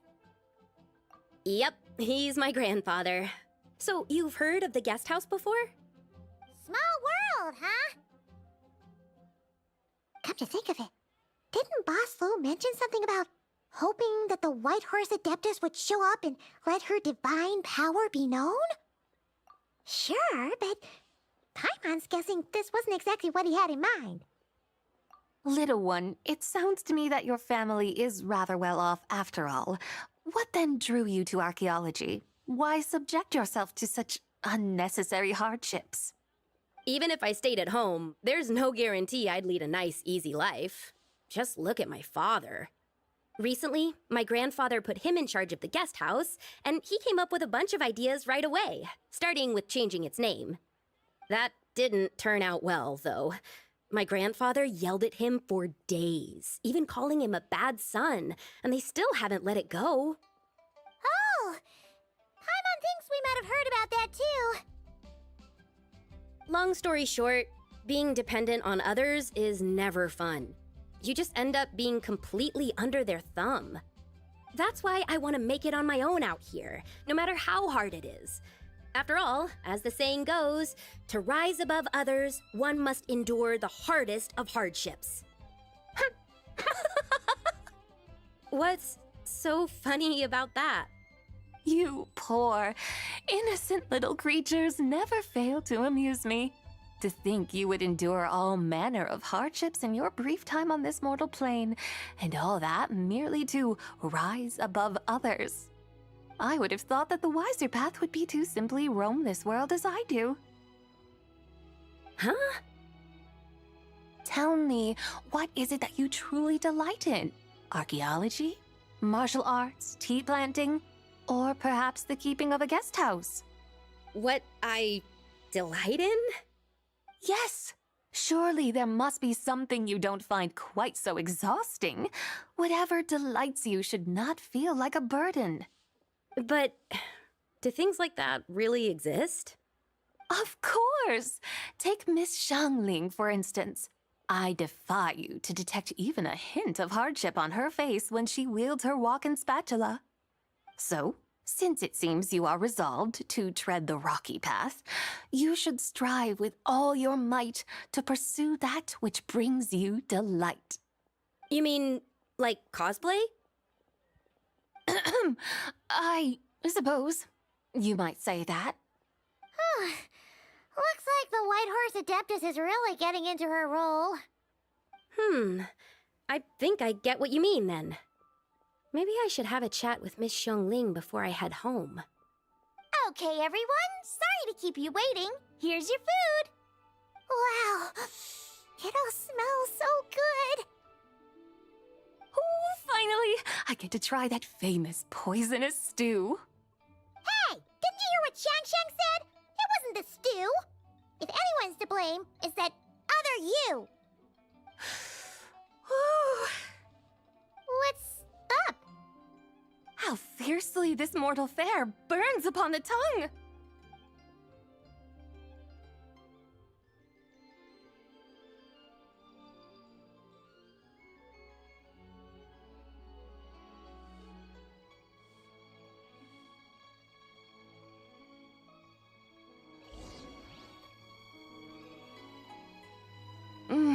Most satisfying as poisonous stews go. So, where to now? Time, I think, to seek out some diversion? Oh, there's plenty of entertainment options in Liyue. Paimon will tell you that. The locals like to drink tea, walk their pets, play chess, watch operas, attend storytelling performances. Storytelling performances? You know, like listening to people telling stories. They're usually based on old Liyue legends, just like their operas. Stuff like The Divine Damsel of Devastation, Through the Eyes of a Dragon, or The Sanctification of Tao Do. What about the story of the bright moon that sits in the sky above us? Paimon doesn't think she's heard that one. Still, the moon does come up quite a lot. It's even in the name itself. The Yue in Liyue actually means moon. Since we're on the subject, you like telling stories yourself, right? Why don't we go check it out? In that case, I'll have to trouble the two of you to lead the way. Awesome! Let's go! Third round knockout, here we come! Wow. Liyue's really got a lot going for it.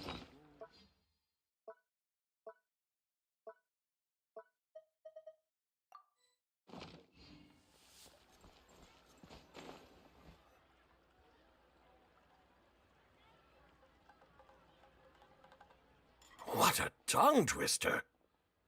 I'd have made a complete fool of myself if I tried to say it on stage without practicing it first. Huh! Call yourself Iron Tongue, Tien.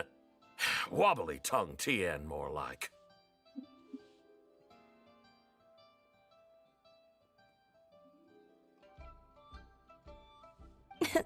I used to have that problem a lot. But if you just take your time to grasp the meaning and commit it to memory, you'll be able to say it smoothly in no time. You're right, Miss Yoon. I'll give it another try.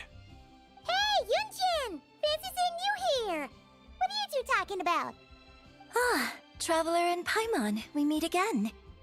And who, may I ask, is this? You may call me the White Horse Adeptus.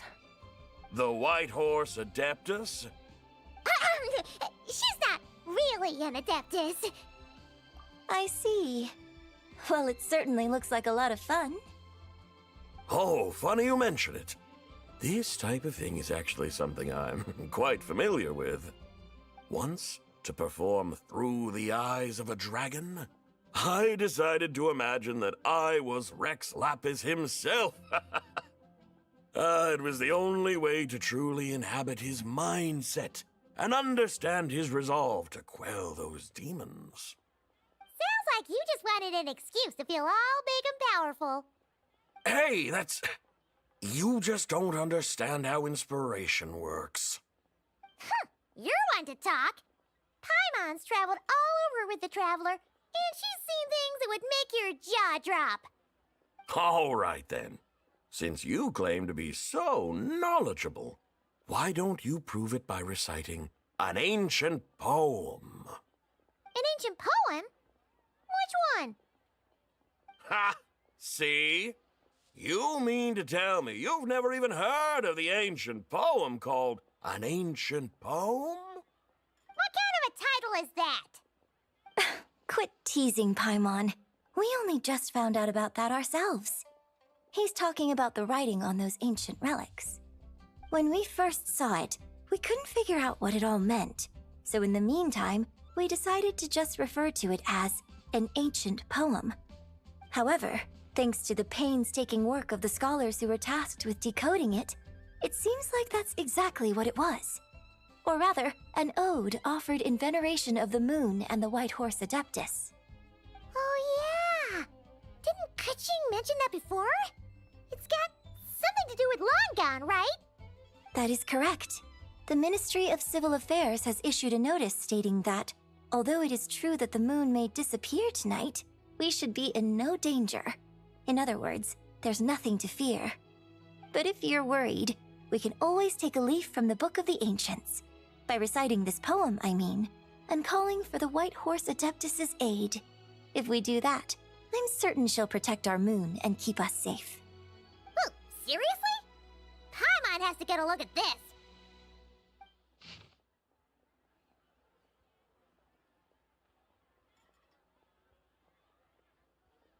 Under moon eternal, in radiant night, a maiden grants silk, soft and light? What in Tibet's that supposed to mean? Under moon iridescent, in night divine, blah blah blah, something cloth so fine. Something about fields being plowed, something else about seeds being sown from the earth. Seriously? What is this? The fields are plowed, the seeds are sown, and from the earth, life is grown. Whoa! You did that without even looking! Bravo! Bravo! We have an expert in our midst. Looks like this young lady really does know her role inside out. If I didn't know any better, I'd have taken her for the real deal. That's because I am the real deal. That's the spirit. This is exactly the kind of mindset I was talking about. Behold, mortals, I am none other than the indomitable Rex Lapis himself. Kneel before my godly splendor. Believe me, young lady, I know exactly why you do it. Back in the day, I was just like you. I must say you are rather amusing as mortals go. Miss Whitehorse Adeptus, it is a great pleasure to make your acquaintance today. I have some questions regarding the poem, and I was wondering, perhaps, if you might be able to shed some light on it? You want me to explain the full meaning of its verses? Your guidance would be much appreciated. Fascinating.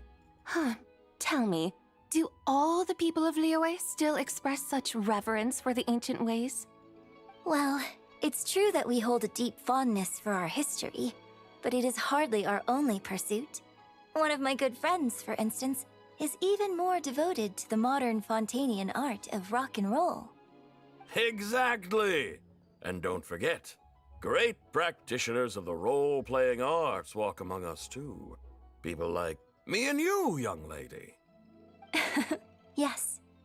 So rather than placing too much emphasis on our reverence for the ancient ways, it might be better to say that here in Liyue, 100 passions bloom, each with a voice of its own.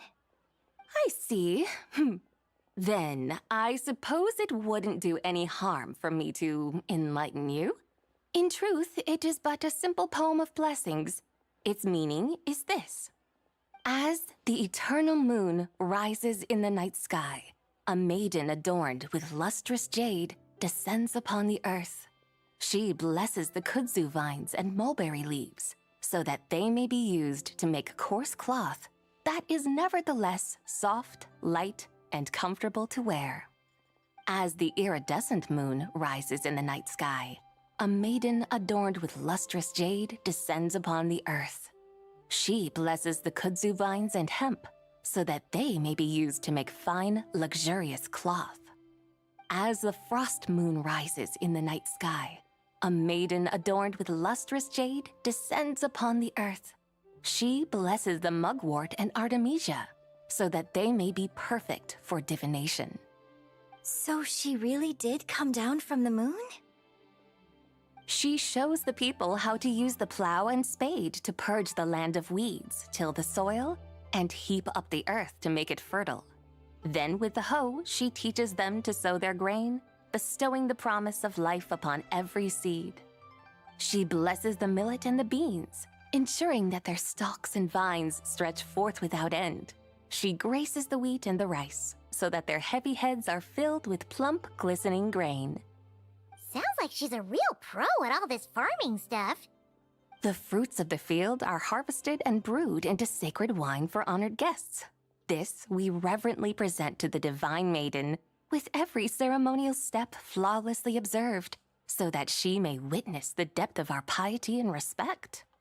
Oh, divine maiden, how can your graceful presence in the sky not seem like that of a fairy descending from the heavens? Oh, divine maiden, how does your pure and radiant form not resemble the guardian spirit of our land? I send my heart's desire, ascending to the heavens, beseeching you to grant us good fortune and blessings in the coming year. Huh? So, that's what it's supposed to mean? I find myself speechless. Moved beyond the power of words to convey. Oh, young lady, you have shown me the heights to which a true role player might aspire. A truly remarkable performance. I did not anticipate that anyone could unravel this poem with such depth and clarity, and so soon after the Ministry of Civil Affairs notice, too. I'd even begun to consider myself somewhat versed in the matter, but as they say, there's always someone more knowledgeable out there. Allow me to extend my thanks to you, Miss Whitehorse Adeptus. You are far too humble, young one. I must confess, it is I who have been surprised, not only by you, but also by this Liyue harbor of the present day. Ah, so you're not from Liyue. And what, may I ask, has surprised you about it? Oh, it's nothing really. Just some old memories scattered here and there. Very well, my guides. I suppose it is time we set forth on the next part of our excursion. I'd like to go see that wharf now. What say the two of you? No problem! We'll take you wherever you want. Oh, leaving so soon? Before you go, allow me to introduce myself. I am Yunjin, director of the Yunhan Opera Troupe. May I ask your name in return? My own name is scarcely worth mentioning, but since you asked, perhaps I'll tell you the title of that poem instead. Huh? So, it isn't actually called an ancient poem? Of course not. Its real title is Odes of Long Zabai. Odes of Long Zabai. All right then, until we meet again.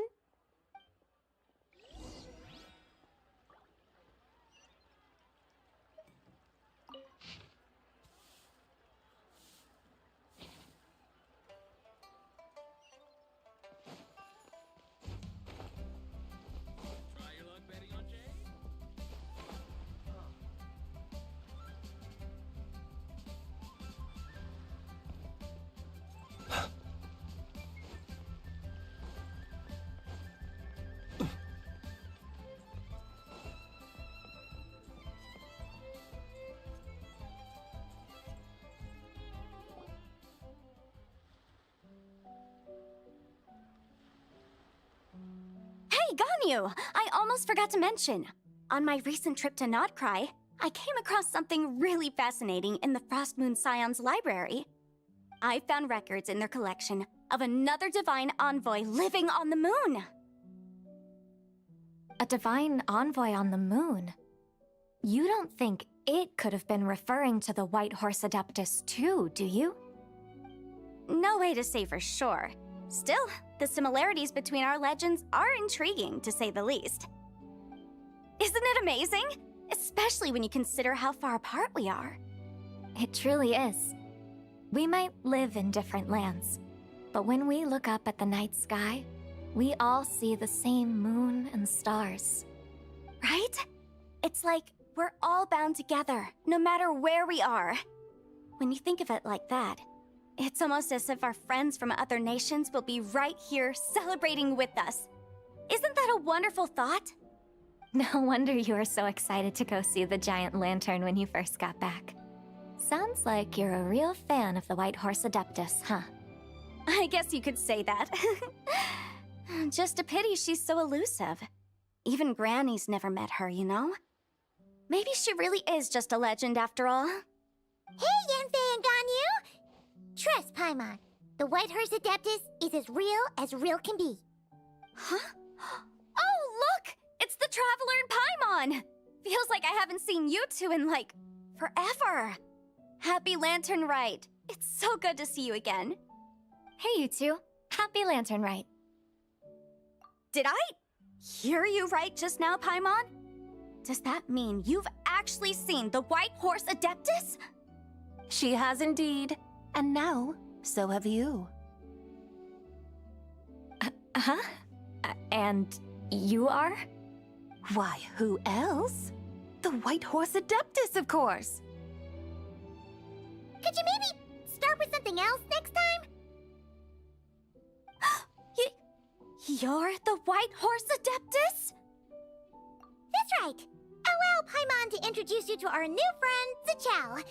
She's been low-key obsessed with cosplaying the White Horse Adeptus ever since we met her. I see. Well then, greetings, Miss Zichao. My name is Yanfei, and recently I've been low-key obsessed with learning everything I can about the White Horse Adeptus. I'm sure the two of you will get along like a house on fire. Oh, and by the way, I'm Ganyu. So, Miss Zichao, you must be here to see the giant lantern too, right? A horse-shaped Zhao lantern? Is that what I think it is? That's right. A lantern made to honor the White Horse Adeptus herself. Isn't it gorgeous?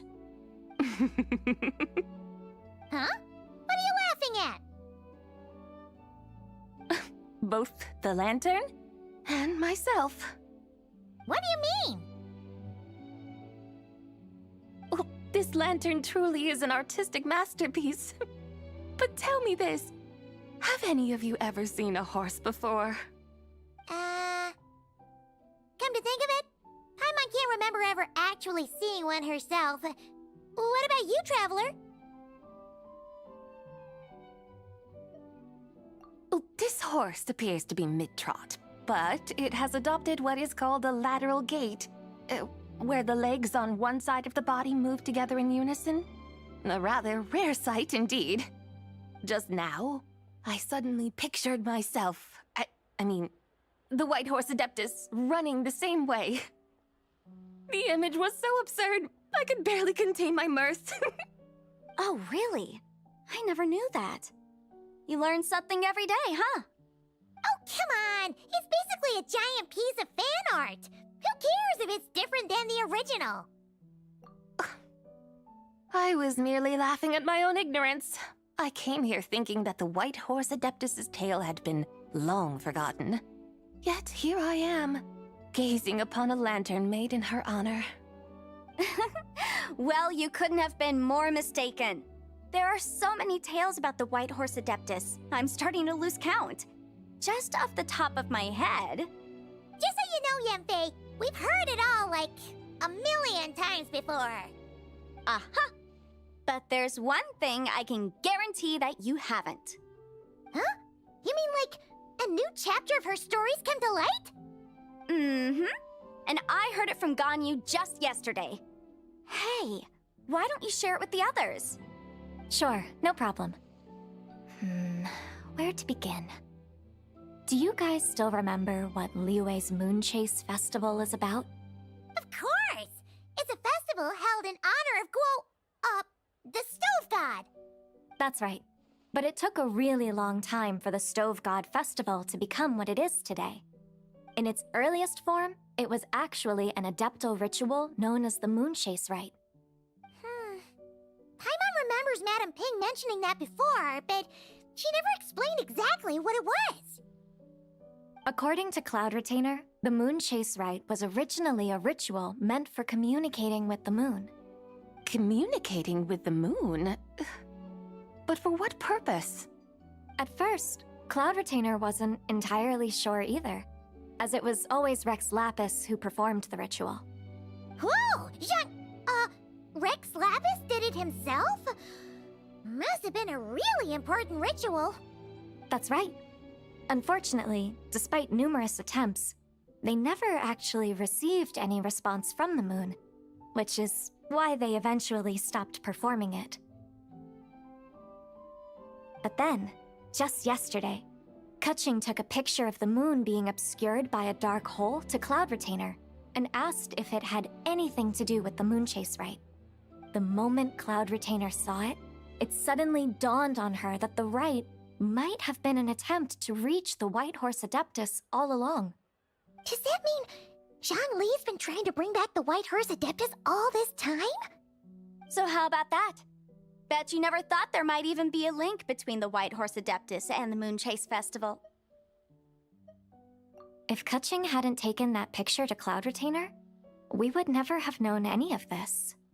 This is probably what Keqing was referring to that day when she mentioned there were some ideas she wanted to follow up on. So, Geo Archon.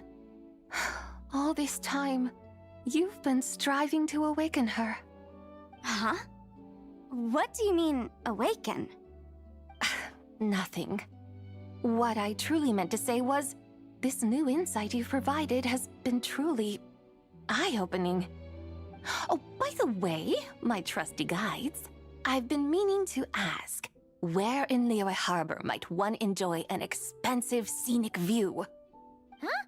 We're off to the next stop already? But Paimon's barely done digesting that lore bomb just now. All the more reason to find the right spot to let it sink in. Oh, so that's what you're up to. A tour of Liyue Harbor? In that case, if you're looking for a spot with a panoramic view, I'd recommend Yujing Terrace. That's a great idea. Since the terrace is on higher ground, the sea view from up there's so much better. Great! Well, the lantern ride's about to start, so we should get back to Granny's now. Hope to see you all at the festival tonight. Oh, You're off too? Alright then. See you both soon! See you soon!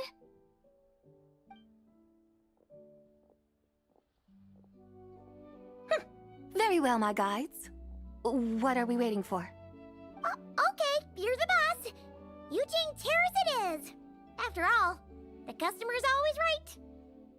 Something else you needed to do? Oh, Paimon likes that idea. And what, may I ask, is a photo? It's this awesome invention that lets you record moments in the blink of an eye. Except, you've gotta try not to actually blink. Oh? What must I do in preparation then? Nothing. All you gotta do is choose a pose. The Traveler will handle everything else.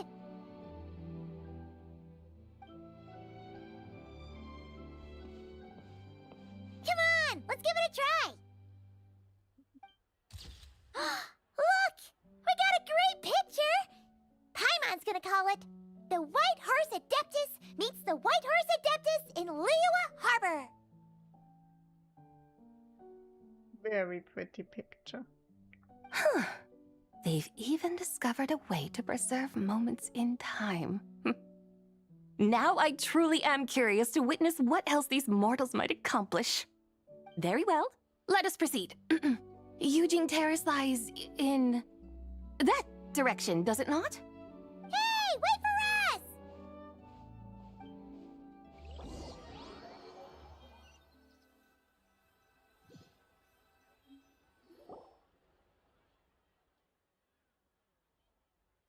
Truly a marvelous view if ever there was one. It seems the charm of this Liyue Harbor is only heightened by the sun's dying light. And soon, people will start releasing their shell lanterns to mark the most important day of the year. Practically everyone will be with their friends and family, eating a big meal, chatting, and even setting off fireworks. Trust Paimon, it'll look even more amazing then. What do you say? Want to stay to see that? No need. Let us bring this weary day to a close. Weary day? You mean you didn't enjoy your tour? I had imagined you would arrange for me to witness some grand spectacle. Perhaps the descent of divine beings, the manifestation of the sacred before mortal eyes, or the appearance of a selfless hero come to aid the helpless and downtrodden. Or, should that not come to pass, then at the very least spend a little more coin.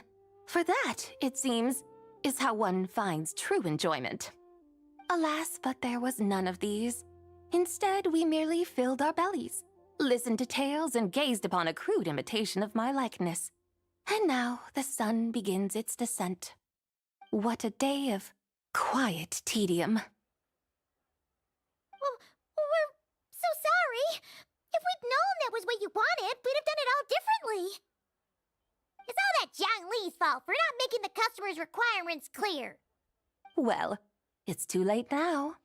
Do you still believe I would part with that soul fragment, now so intertwined with my very being?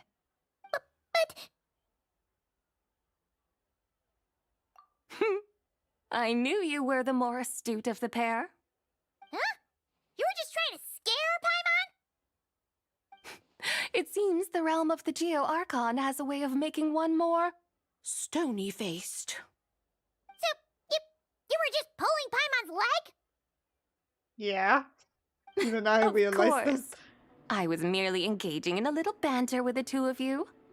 Long ago, I shared tales with various mortals who chanced upon my mountain abode. Never did I imagine that those stories would endure. It seems I greatly underestimated them. Perhaps, as your Geolord said, a few pieces of ancient Langan's magnificent jade have truly become part of the very foundation of this land. So, you've decided to help us? Again, that goes without saying. I made up my mind some time ago now. When I beheld a rather intriguing scene as I set foot in this city, I saw porters passing through the alleys, setting down heavy wooden crates from their weary shoulders, peddlers pushing carts as the kites and lanterns upon them rustled gently in the breeze. I saw cooks cooking, actors acting, scholars reading, soldiers marching, children playing, elders resting, officials officiating, and the common folk absorbed in this or that, reveling in the simple joys of life. Some, it seems, have already found that which stirs their hearts, while others continue to fret, troubled by uncertain futures. Yet, in this gentle and serene order, each holds fast to their anticipation, not only for the celebrations to come, but also for the first light of the morrow. Scenes I once yearned to behold now unfold before me, no longer in Langan, but in Liyue Harbor, thousands of years on. How wondrous is this mortal realm! Thank you, Whitehurst Adeptus! Thank you so much! Adeptus, Adepti, perhaps the singular art in which we are truly proficient is that of sequestering ourselves within the high mountains. But once we leave our mountain refuge, we find ourselves drawn back to mortal ways all the same. So, it is I who should offer my thanks to the two of you. Traveler, Paimon, you have made this day more delightful than any I've known in a long, long time. Come now, and take what it is you need. You mean, like, right now? But don't you think we should wait for Zhangli? That won't be necessary. All things shall meet again in their time, for the waters know no rest, and the flowers their appointed season. One need not fear that life is but a journey of goodbyes.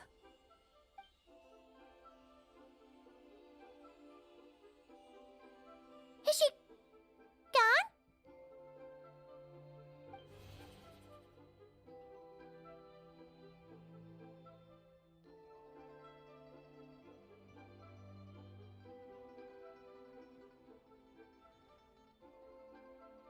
Yes, she's gone.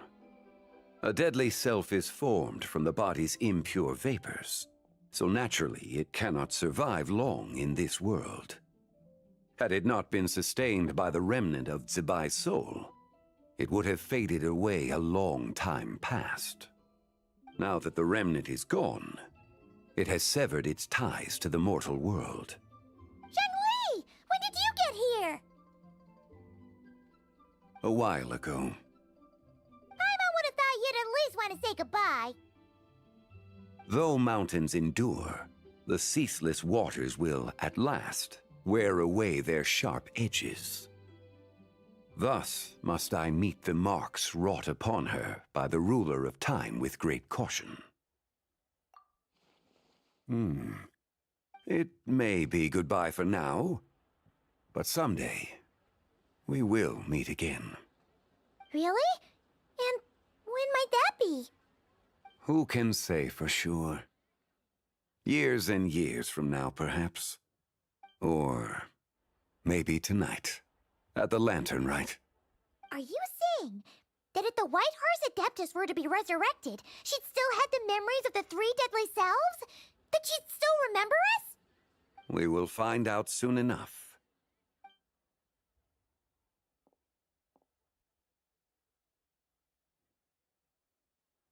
It is time. The rite is about to begin.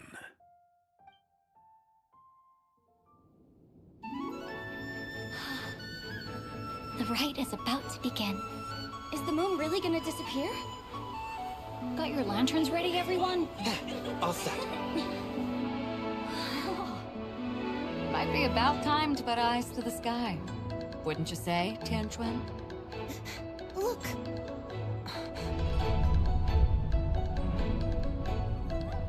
When the sun's out, eat the sun. When the moon's out, eat the moon. Whoa, is this a lunar eclipse? Under moon eternal, in radiant night, a maiden grants silk, soft and light. Under moon iridescent, in night divine, a maiden grants fiber, a cloth so fine. Under moon of frost, in night so to divine our fate. The fields are plowed, the seeds are sown, and from the earth, life is grown. The seedlings stretch, the crops do rise, and all unfolds before our eyes. Fruits are gathered, sweet wine is poured. These gifts we offer to our Lord. Pure as heaven, so fair and bright, she shines as light in this dark night. And with her does this, wish take flight.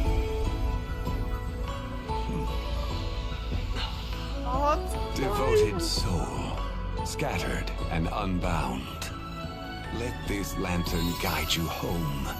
By its light be found.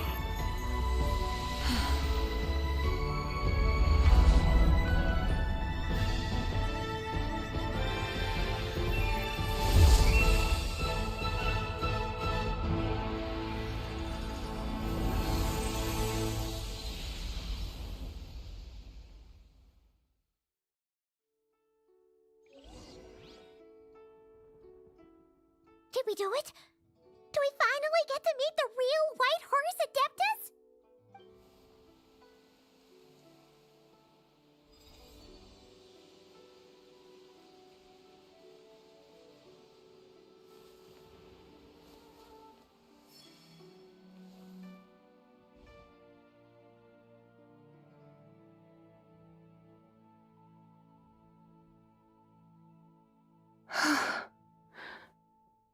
This place. Where am I? A familiar land, now known by the name of Liyue. Liyue? The peaks adorn the clouded moon. Then, who might you be? Oh no! She seems to have lost all her memories after all. And those countless lights in the sky. What are they? These lights, each like a dwelling in glad accord, usher in this day of joyous rebirth. And whose rebirth might that be? That of my old friend, Zibai. Zibai? Yeah, that's you! Don't you remember anything at all? That's... me? Oh, yes. The envoy of the Lunar Palace. My name is Zibai, indeed. Then you must be... the Lord of Geo, Heaven's Star. Many years have passed since we last saw one another. Zibai, my friend, welcome home.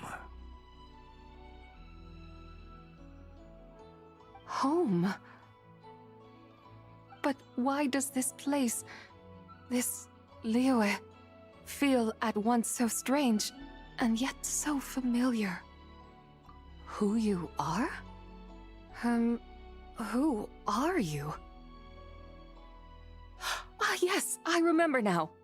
You are that young wushu dancer, the one who seeks disciples. How fares your quest for disciples? It must have yielded a truly prolific body of students by now, I trust. Hey, you've got it all wrong! You're talking about Gaming! But I could have sworn... Oh, that's right. You're that impudent blonde youngster who kept meddling in my affairs. And to think you even had the audacity to presume yourselves worthy of being... What was it again? Ah, yes, of being my guides. How very wonderful to see you again, my most faithful and beloved guides. I trust all has been well in my absence?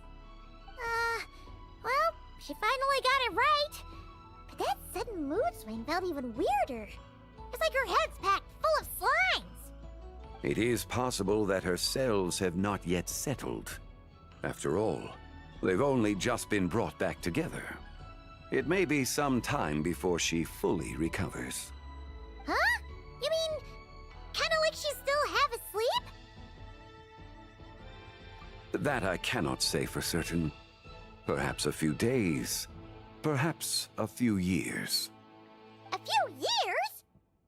Mortal years are but a poor measure when divine beings tread the realm of dreams. Well, if you say so. Anyway, at least she's whole again, right? That already seems like a pretty good outcome to Paimon. Yes, there is little cause for worry. We need only wait and let time take its course. Say, what are those little creatures over there up to? Celebrating Lantern Rite, of course. And those lights up in the sky? Those are all Shao lanterns. This year, each and every one of them carries a little wish inside. Lantern Rite. Then, may I join in too? Of course! Why else do you think we've been running around like headless chickens these past few days? Tell you what, Traveler, why don't we take the White Horse Adeptus out to celebrate? Who knows? Maybe seeing some familiar faces might help her find her feet? Hey, Zhangli! You've got some time on your hands now, right? Why don't you come along with us? By no means a bad idea, Paimon. Oh, and Sabai, before Paimon forgets, when we meet the others later, remember to wish them a happy Lantern Rite! Happy, Lantern Rite? Happy Lantern Rite! Yes, Happy Lantern Rite indeed.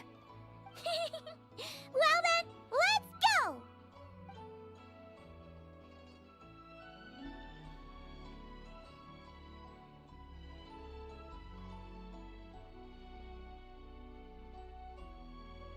Lantern Rite. A night of joy, reunion, and moonlit blessings for all.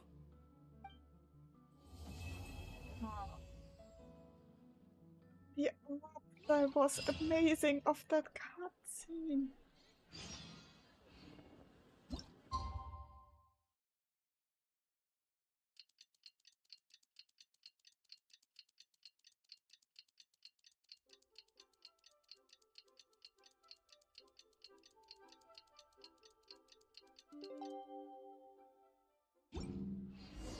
Paimon wonders how the White Horse Adeptus is getting along. Maybe we should check in on her? We can ask Zhangli where she is.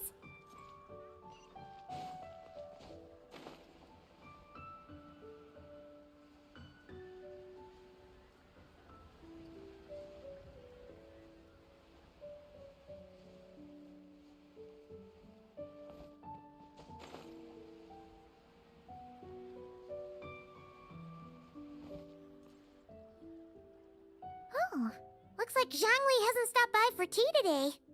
Hey, are you two looking for your friend? Try going up that way. Is Zhangli up that way? No, but that young lady who was dressed up as the White Horse Adeptus the other day is.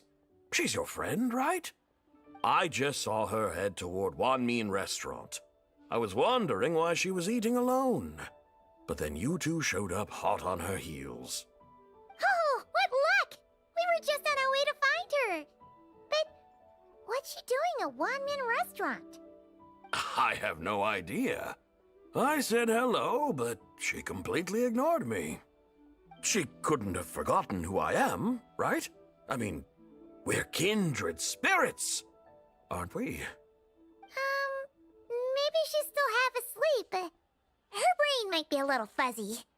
Oh, that makes sense. I was wondering why her eyes were so red. Her eyes were red? Oh, that doesn't sound good.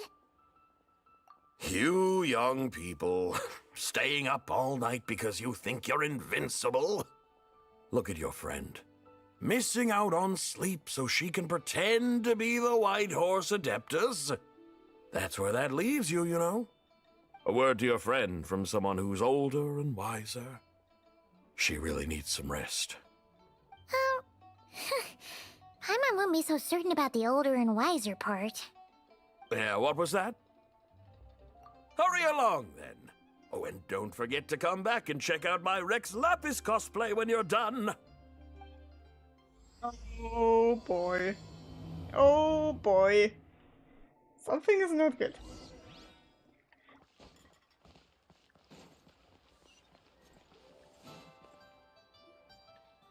Where's the proprietor? Come out and see me at once! Xiangling and Chef Mao aren't here right now. What can I help you with? And who might you be? My name is Shenhe. I work here at Wanmin Restaurant. Shenhe. Shenhe. Are you that crane adeptus who loves planting mint? It's been a few days. Have you improved your gardening skills? Did you manage to cover the slopes with mint? Mint? I don't know anything about mint. But I am familiar with Qingshen and glaze lilies. Ha! Already casting mint from your mind. How can a practitioner of self-cultivation be so fickle, chasing after every new plant that catches their eye? I'm not sure I get what you mean. Are you delirious from hunger? Would you like something to eat? Shenhe! Whitehorse, Zabai! So this is where everyone is! Traveler, Paimon. It's been a long time. Happy Lantern Rite. Is this customer a friend of yours? Don't mind her, Shenhe. She's just a little cranky because, she didn't sleep well last night and she's only just woken up. Look how red her eyes are. I see. In that case, Miss Zabai, I have a tonic here infused with Qingshen.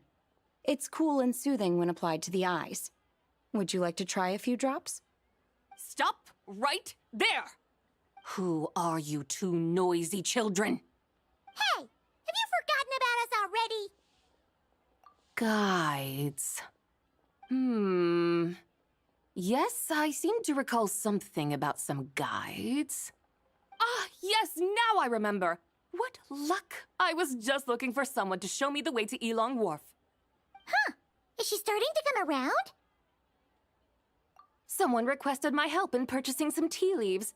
I was informed they have discounted prices during the festival and that I shall get a good deal there. Tea leaves? This sounds like Zhongli's doing. He sure knows how to get people running errands for him.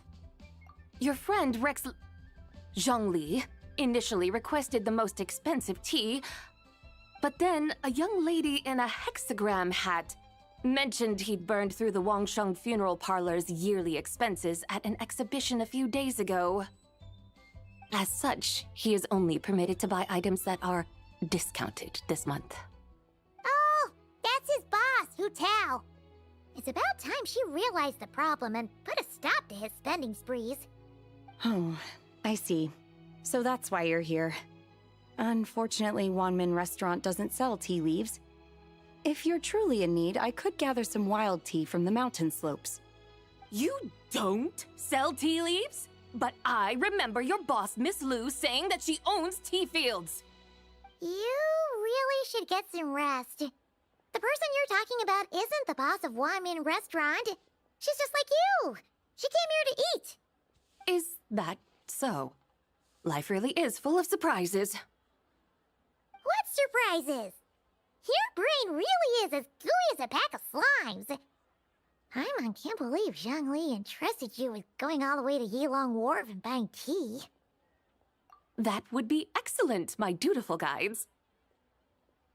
Ah, yes, Miss Crane. I apologize profusely for my improper behavior just now. Please forgive me. I completely understand. Master often says that the human body is like a mechanism in need of regular maintenance. When a person cannot rest at night, they are sure to become irritable and on edge. Miss Crane, you appear reasoned and compassionate on the surface, yet I sense dark forces churning within your spiritual core. Those red ropes you wear are what bind them, am I correct? Oh, you can sense that? Indeed. I also sense that with your strength, you might try undoing one or two of those bonds when training. Untie Shenhe's ropes? Wouldn't that be risky? Though the use of red ropes to bind the soul is a wondrous technique, practitioners must eventually learn to break free from external aids and look within themselves for restraint. Master has told me similar things, but I am not ready yet. Your self-cultivation has progressed far enough. Then I will seek further guidance from my master. If you still have doubts, you can find me at the Baiju Guest House. I'll be taking up residence there for a while. For now, my dutiful guides, let us be off.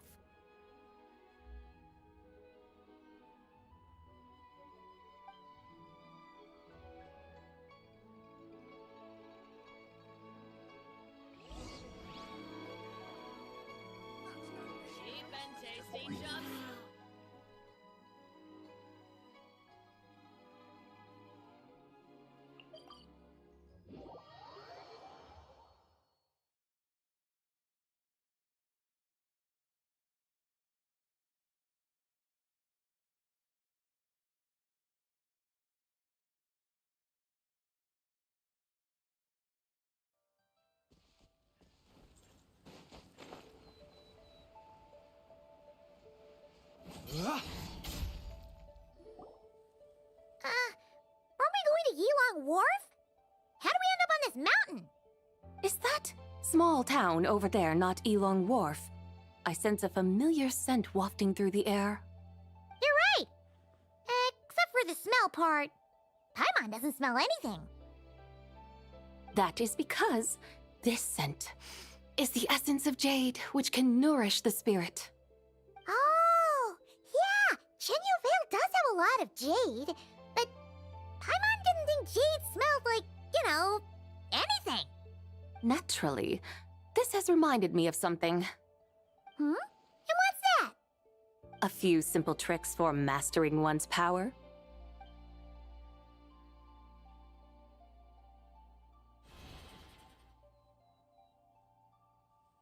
What is that thing?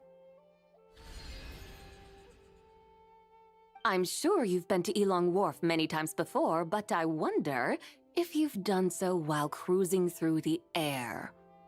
You've been such dutiful, dedicated guides, so allow me to offer this fresh experience as recompense. Please step in.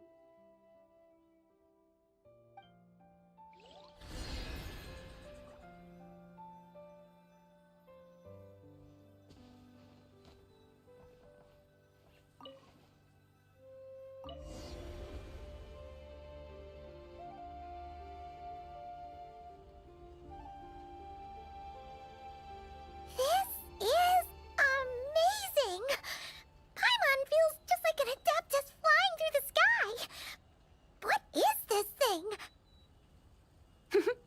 I created it from my memories of the chariot of the Lunar Palace. Many years have passed since I last laid eyes upon it, so there may be some discrepancies. Nonetheless, it is functionally much the same. A lunar chariot? Wow! Paimon never imagined she'd get to ride in one! So, Sabai, does that mean you used to work on the moon? Work. That's an interesting way to phrase it, though I suppose you are correct. I was once an angel, a member of a race tasked with guiding humanity. Then, graced by serendipity, I became a moon envoy. Huh? What's a moon envoy? Some kind of super important angel? As you would understand it, a moon envoy is a job title. Any angel, or non-angel, can become a moon envoy. Does that mean you're not the only one? Of course not. Though my memories are still hazy, I vaguely remember some of my colleagues. There was one who liked to take on the form of an ibis. An ibis? Could it be... Can all moon envoys turn into animals? Does that mean Lauma could take that job? She can turn into a deer, and moon chanters are some sort of lunar envoy anyway, right? Moon chanter? I have no idea what those are. Oh, okay then.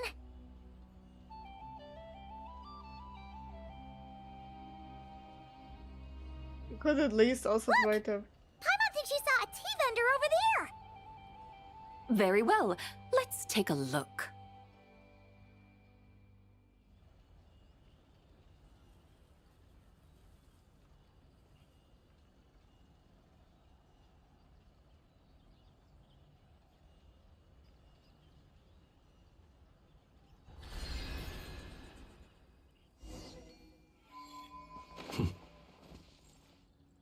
Hee.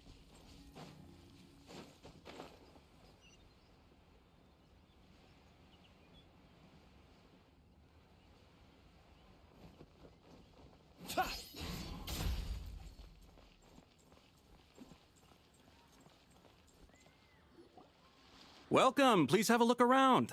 We only sell teas of the finest quality sourced directly from Chaoying Village. Right now we're offering a special discount for Lantern Rite. Look over there! Discounted tea!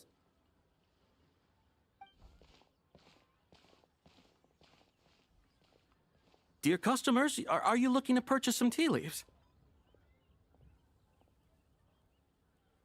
I can see from your bearing that you are no ordinary customers. My humble shop has some exquisite teas that should satisfy your more refined tastes. We're not here for quality.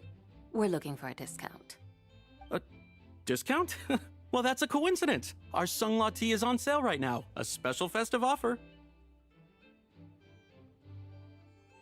Something about the name of that tea sounds familiar to Paimon. Buy 3 boxes of Sungla tea during the festival to get 10% off. Buy 4, get 20% off. Buy 10, but... That's right! 10 boxes at half price. Have you been to our shop before by any chance? Oh, Paimon's definitely heard this spiel before. 3, 4, 10, 10, 20, 50. Zabai, what are you muttering about? When purchasing 3, 4, or 10 boxes, the corresponding discounts are 10, 20, and 50%. The intervals between the two sets of numbers are 1 and 6, and 10 and 30. Look! Her eyes turned blue! That's gotta be a first! If the differences between intervals remain equal, the interval after 6 should be 6 plus the difference between 6 and 1, which is 11. Similarly, after 30, the next interval should be 50. Therefore, extrapolating upward, the next two numbers in each set should be 21 and 100. You're making Paimon's head spin! Those numbers, what do they mean? They mean that if we buy 21 boxes of Sungla tea, we should get a 100% discount! 100% discount? You mean we'll get them for free? Oh, there was a pattern to the discounts. Is that right? The pattern we speak of is mathematics, little one. A pattern that is always right. That's amazing! You're a shopping genius, Zabai.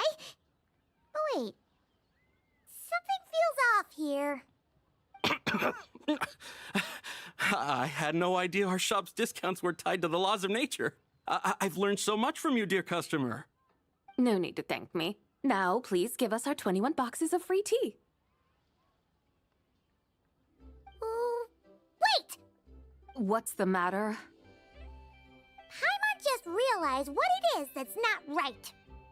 It took you long enough. We got the short end of the stick! Think about it. If we don't have to pay when buying 21 boxes, then if we buy even more, the vendor should be paying us money instead, right? Huh? Hey, Zabai, work this one out. If we buy 100 boxes, we'd make loads of money, wouldn't we? It stands to reason. Wait a moment, dear customers. Don't you think you're haggling a little too hard? You are the one dictating the discounts. We're simply extrapolating the numerical patterns within. As such, we are hardly haggling. You have a point. However, that's right. I'm so sorry. I just remembered. My supplier didn't come today, so we don't have any tea after all. Such a shame. Terribly sorry about this. Awful luck. Where can we find your supplier? Well... Not to fret. We'll save you the effort and go straight to the source ourselves. Well, you see, dear client, the supplier's discount isn't as generous as ours. You won't be able to get the same price from them. Huh? Does that mean they won't pay us for taking their tea? They might not even offer you a 100% discount. How very unfortunate. Nevertheless, as the original supplier, they must offer some sort of discount. Besides, we're not looking to make money. We just want a good deal. Well, that's great. My suppliers are all tea farmers from Chaoying Village. You can go ask around the village, but please don't say I sent you. Do not worry, we appreciate your generosity. Referring customers to your business partners, even choosing to remain anonymous, the demeanor of a true gentleman indeed. Your business will surely prosper. I hope you're right. Then let us head to Chaoying Village. Do you know the way, my guides? Boy. Of course! Just follow us!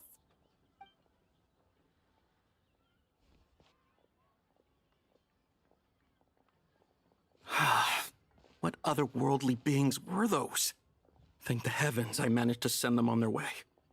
I should hurry home and pray to the White Horse Adeptus. May she bless me such that I never encounter such customers again. Oh boy. Poor guy. Oh boy.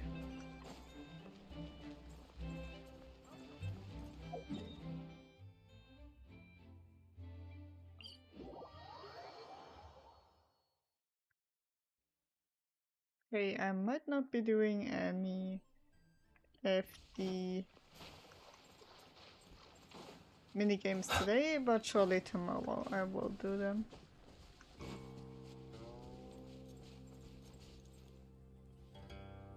Here we are! Chaoying Village! The mountains and waters are pristine. They embody the beauty of heaven and earth. It's a good-looking place, all right. But it's hard to enjoy the scenery when Paimon can't stop thinking about all that tea-buying Mora we're missing out on. Should fate dictate, Mora will find its way to you sooner or later. Well, Morak certainly finds us often enough.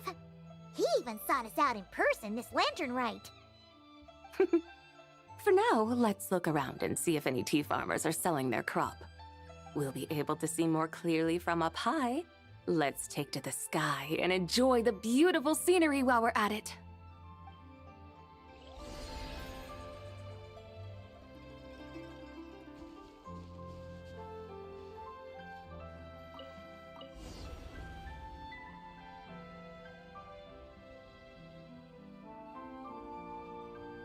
Wow! Chaoying Village looks beautiful from up here. Indeed, the houses here are quite different from those in Liyue Harbor. They follow the natural contours of the mountains, forming unique, elegant structures. Yeah, it's super beautiful. The white walls and dark tiles frame the emerald waves of the terraced fields, while the curved eaves and tall gateways juxtapose each other with grace. It's almost too beautiful to be true. The crowing of roosters and barking of dogs, the calls of farmers working the fields, a vibrant pastoral chorus overflowing with earthly vitality. Yeah, it's incredibly beautiful, huh? Have you studied the linguistic arts by some chance? Huh? Your vocabulary for beauty seems rather constrained. Paimon knows how to say pretty as well. I see. Now then, let's take a look around and see if we can find any farmers selling tea.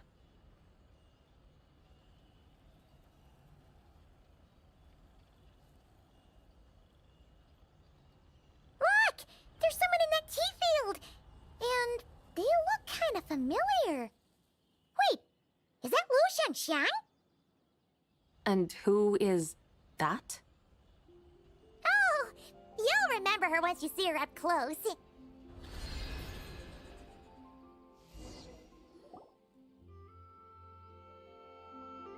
there, Lu Shengsheng! It really is you! Huh? Paimon, Traveler, and the White Horse Adeptus. Fancy seeing you here. The White Horse Adeptus has a name now. You can call her Zabai. And you are... Wait. I remember now, you're... Don't say anything about food poisoning or fish. You're the young lady who wanted to rise above the rest, are you not? Yes, that's me, but I'm in a bit of a state right now. At best, I can say I've fallen below them. Fallen below them? What happened? Like I said the last time we met, I'm being punished according to family rules. My father, mother, grandfather, grandmother, other grandfather, other grandmother. Oh, that's a lot of family members. Yeah, and on the night of Lantern Rite, they held a family meeting to discuss my situation. So, they do care about you. There's no doubt they care. But they think that since I caused all that trouble in Liyue Harbor, it shows I can't be trusted on my own. They decided to ground me. Ground you? Yeah, though they're not confining me to my room. Instead, I have to personally nurture a tea seedling until it grows big enough to be sold at market. Aw, a tiny little tea baby. Do they want you to experience what it's like to be a parent? It's supposed to cultivate my character and temperament. They say this will help me calm down and reflect on my issues. What happened in Liyue Harbor really wasn't your fault. Oh well, at least this punishment doesn't sound too harsh. So, how long will it take for the little tea baby to grow? Actually, I don't know. I've never grown a tea tree before. It usually takes 2 or 3 years. 2 or 3 years? Yes, the tea in this garden requires 2 or 3 years to mature. That long? Zabai, you're not making this up, are you? How do you know so much about growing tea? When the plants thrive and grow, that is the meaning of my name. I can tell at a glance when their season of ripening will come. Do I really have to waste 2 or 3 years here? Why is this happening to me? I'd only just found my direction in life. Yes, during the night of Lantern Rite, I heard many people reciting poems from Longon in praise of the moon. In that moment, I suddenly felt a great sense of pride. I mean, I helped excavate cultural artifacts from Longon, so I contributed to the revival of these poems too, right? So I decided to stay with the archaeological team. I want to unearth even more history. I see. And are you sure that's what you want to do? If you don't achieve anything significant in the years to come, will you still enjoy it? Yes, because archaeology gives me that boom shakalaka feeling. Wait, did Xiangling teach you that? That's right. I was asking her for advice. She said that if something gives you that boom shakalaka feeling, then it has to be worth pursuing. I immediately thought about how, when I'm excavating in the ruins, I always feel like there's a ghost standing beside me, and not in a spooky way. It feels like my great-great-great-great-great-grandmother patting me on the shoulder and saying, "Keep going. You're about to rediscover some grand ancestral knowledge." Right? It feels like I've made some kind of connection with my ancestors. Isn't that amazing? Since you've made up your mind, you should give it your all. And I'd love to, but I'm still grounded. Run away, summon up a little boom shakalaka, and leave the tea garden behind. Flee this village. That might be going a bit far. You don't want to lead others astray, Zabai. Yeah! Tell them about your great-great-great-great-great-grandmother. She must be the most super-duper ancestor to have ever risen above the rest, right? I'd be better off telling them about the White Horse Adeptus. After all, she's the supreme riser above the rest who saved my great-great-great-great-great-grandmother. Then it's settled. Tell your family that your decision has my blessing. Thank you, Tsubai, but I don't think cosplay is going to work on them. They won't listen. They don't need to listen. You need only follow the rules they've set out for you. What do you mean? As I'm sure you know, some ancient texts refer to the White Horse Adeptus as the Daughter of Time. My family history contains such records, but what of it? If the White Horse Adeptus were to manipulate time to make your tea-seedling grow overnight, then you'd be free, correct? Is that how it works? If the White Horse Adeptus were to really get involved, my grandfather would let me leave right away, but who really believes that she'd show up and help? It's not as if you have any other options. Why not try calling out for help? It won't cost you any more. Guess I might as well. I've got no better ideas anyway.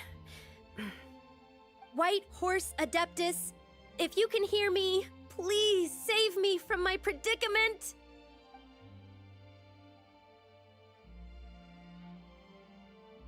Ugh. Nothing happened, as expected. Perhaps the White Horse Adeptus has already heard your prayer. Why not come back here tomorrow and take a look? By then, the seedling you planted may well have grown into a thriving tea tree. Thank you, Tsubai, for trying to comfort me. I do feel better now, kinda. But can't you really do something like that? Oh, it's getting late. Why don't you all stay at my house tonight? My family may be strict with me, but they're always welcoming to guests. That sounds great! Let's get some sleep and then come back here tomorrow to see if our tea baby has grown.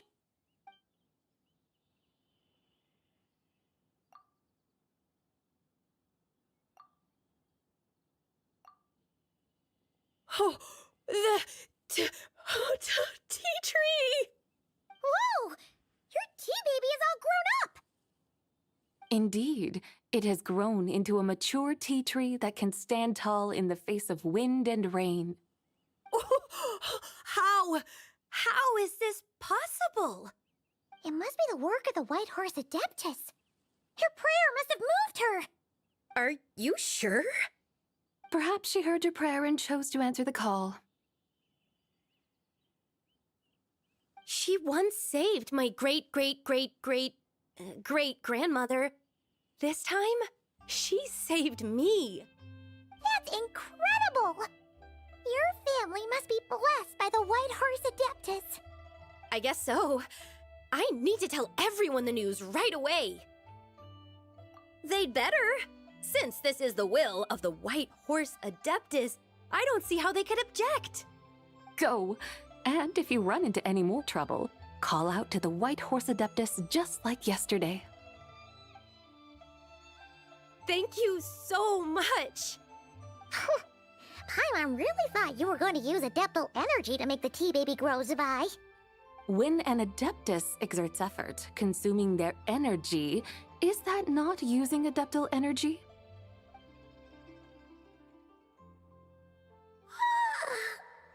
Alright. What are we doing out here in the middle of the night? We're here to help Lu Xiangxiang fulfill her wish, of course. Can you really make the tea baby grow? It won't be easy, but there are ways.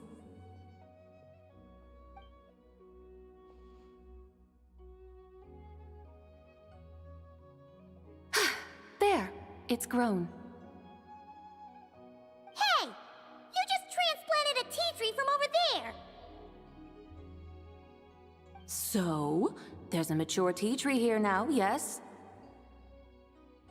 Oh, yeah, but... And am I not the White Horse Adeptus?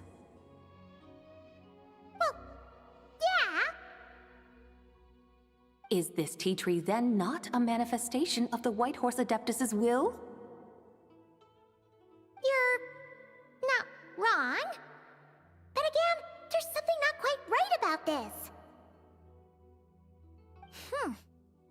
Maybe this will become another mystical Adepti tale recorded in their family history. That would be marvelous. Paimon thinks so too. Hey, Traveler! Sabai seems to be doing much better now, don't you think? Oh! Paimon bets that's why Zhongli chose to send her on this errand. That's a great idea! We've already shown her Liyue Harbor, Yulong Wharf, and Xiaoying Village. How about we head to Qingce Village next? Qingce. That name sounds familiar. The scenery there is really beautiful. Pretty, too. It's the perfect sightseeing spot. How about we show you around? I must say, I have been mightily impressed by the mountains and waters of Liyue. Please lead the way, my dutiful guides. All right, let's go!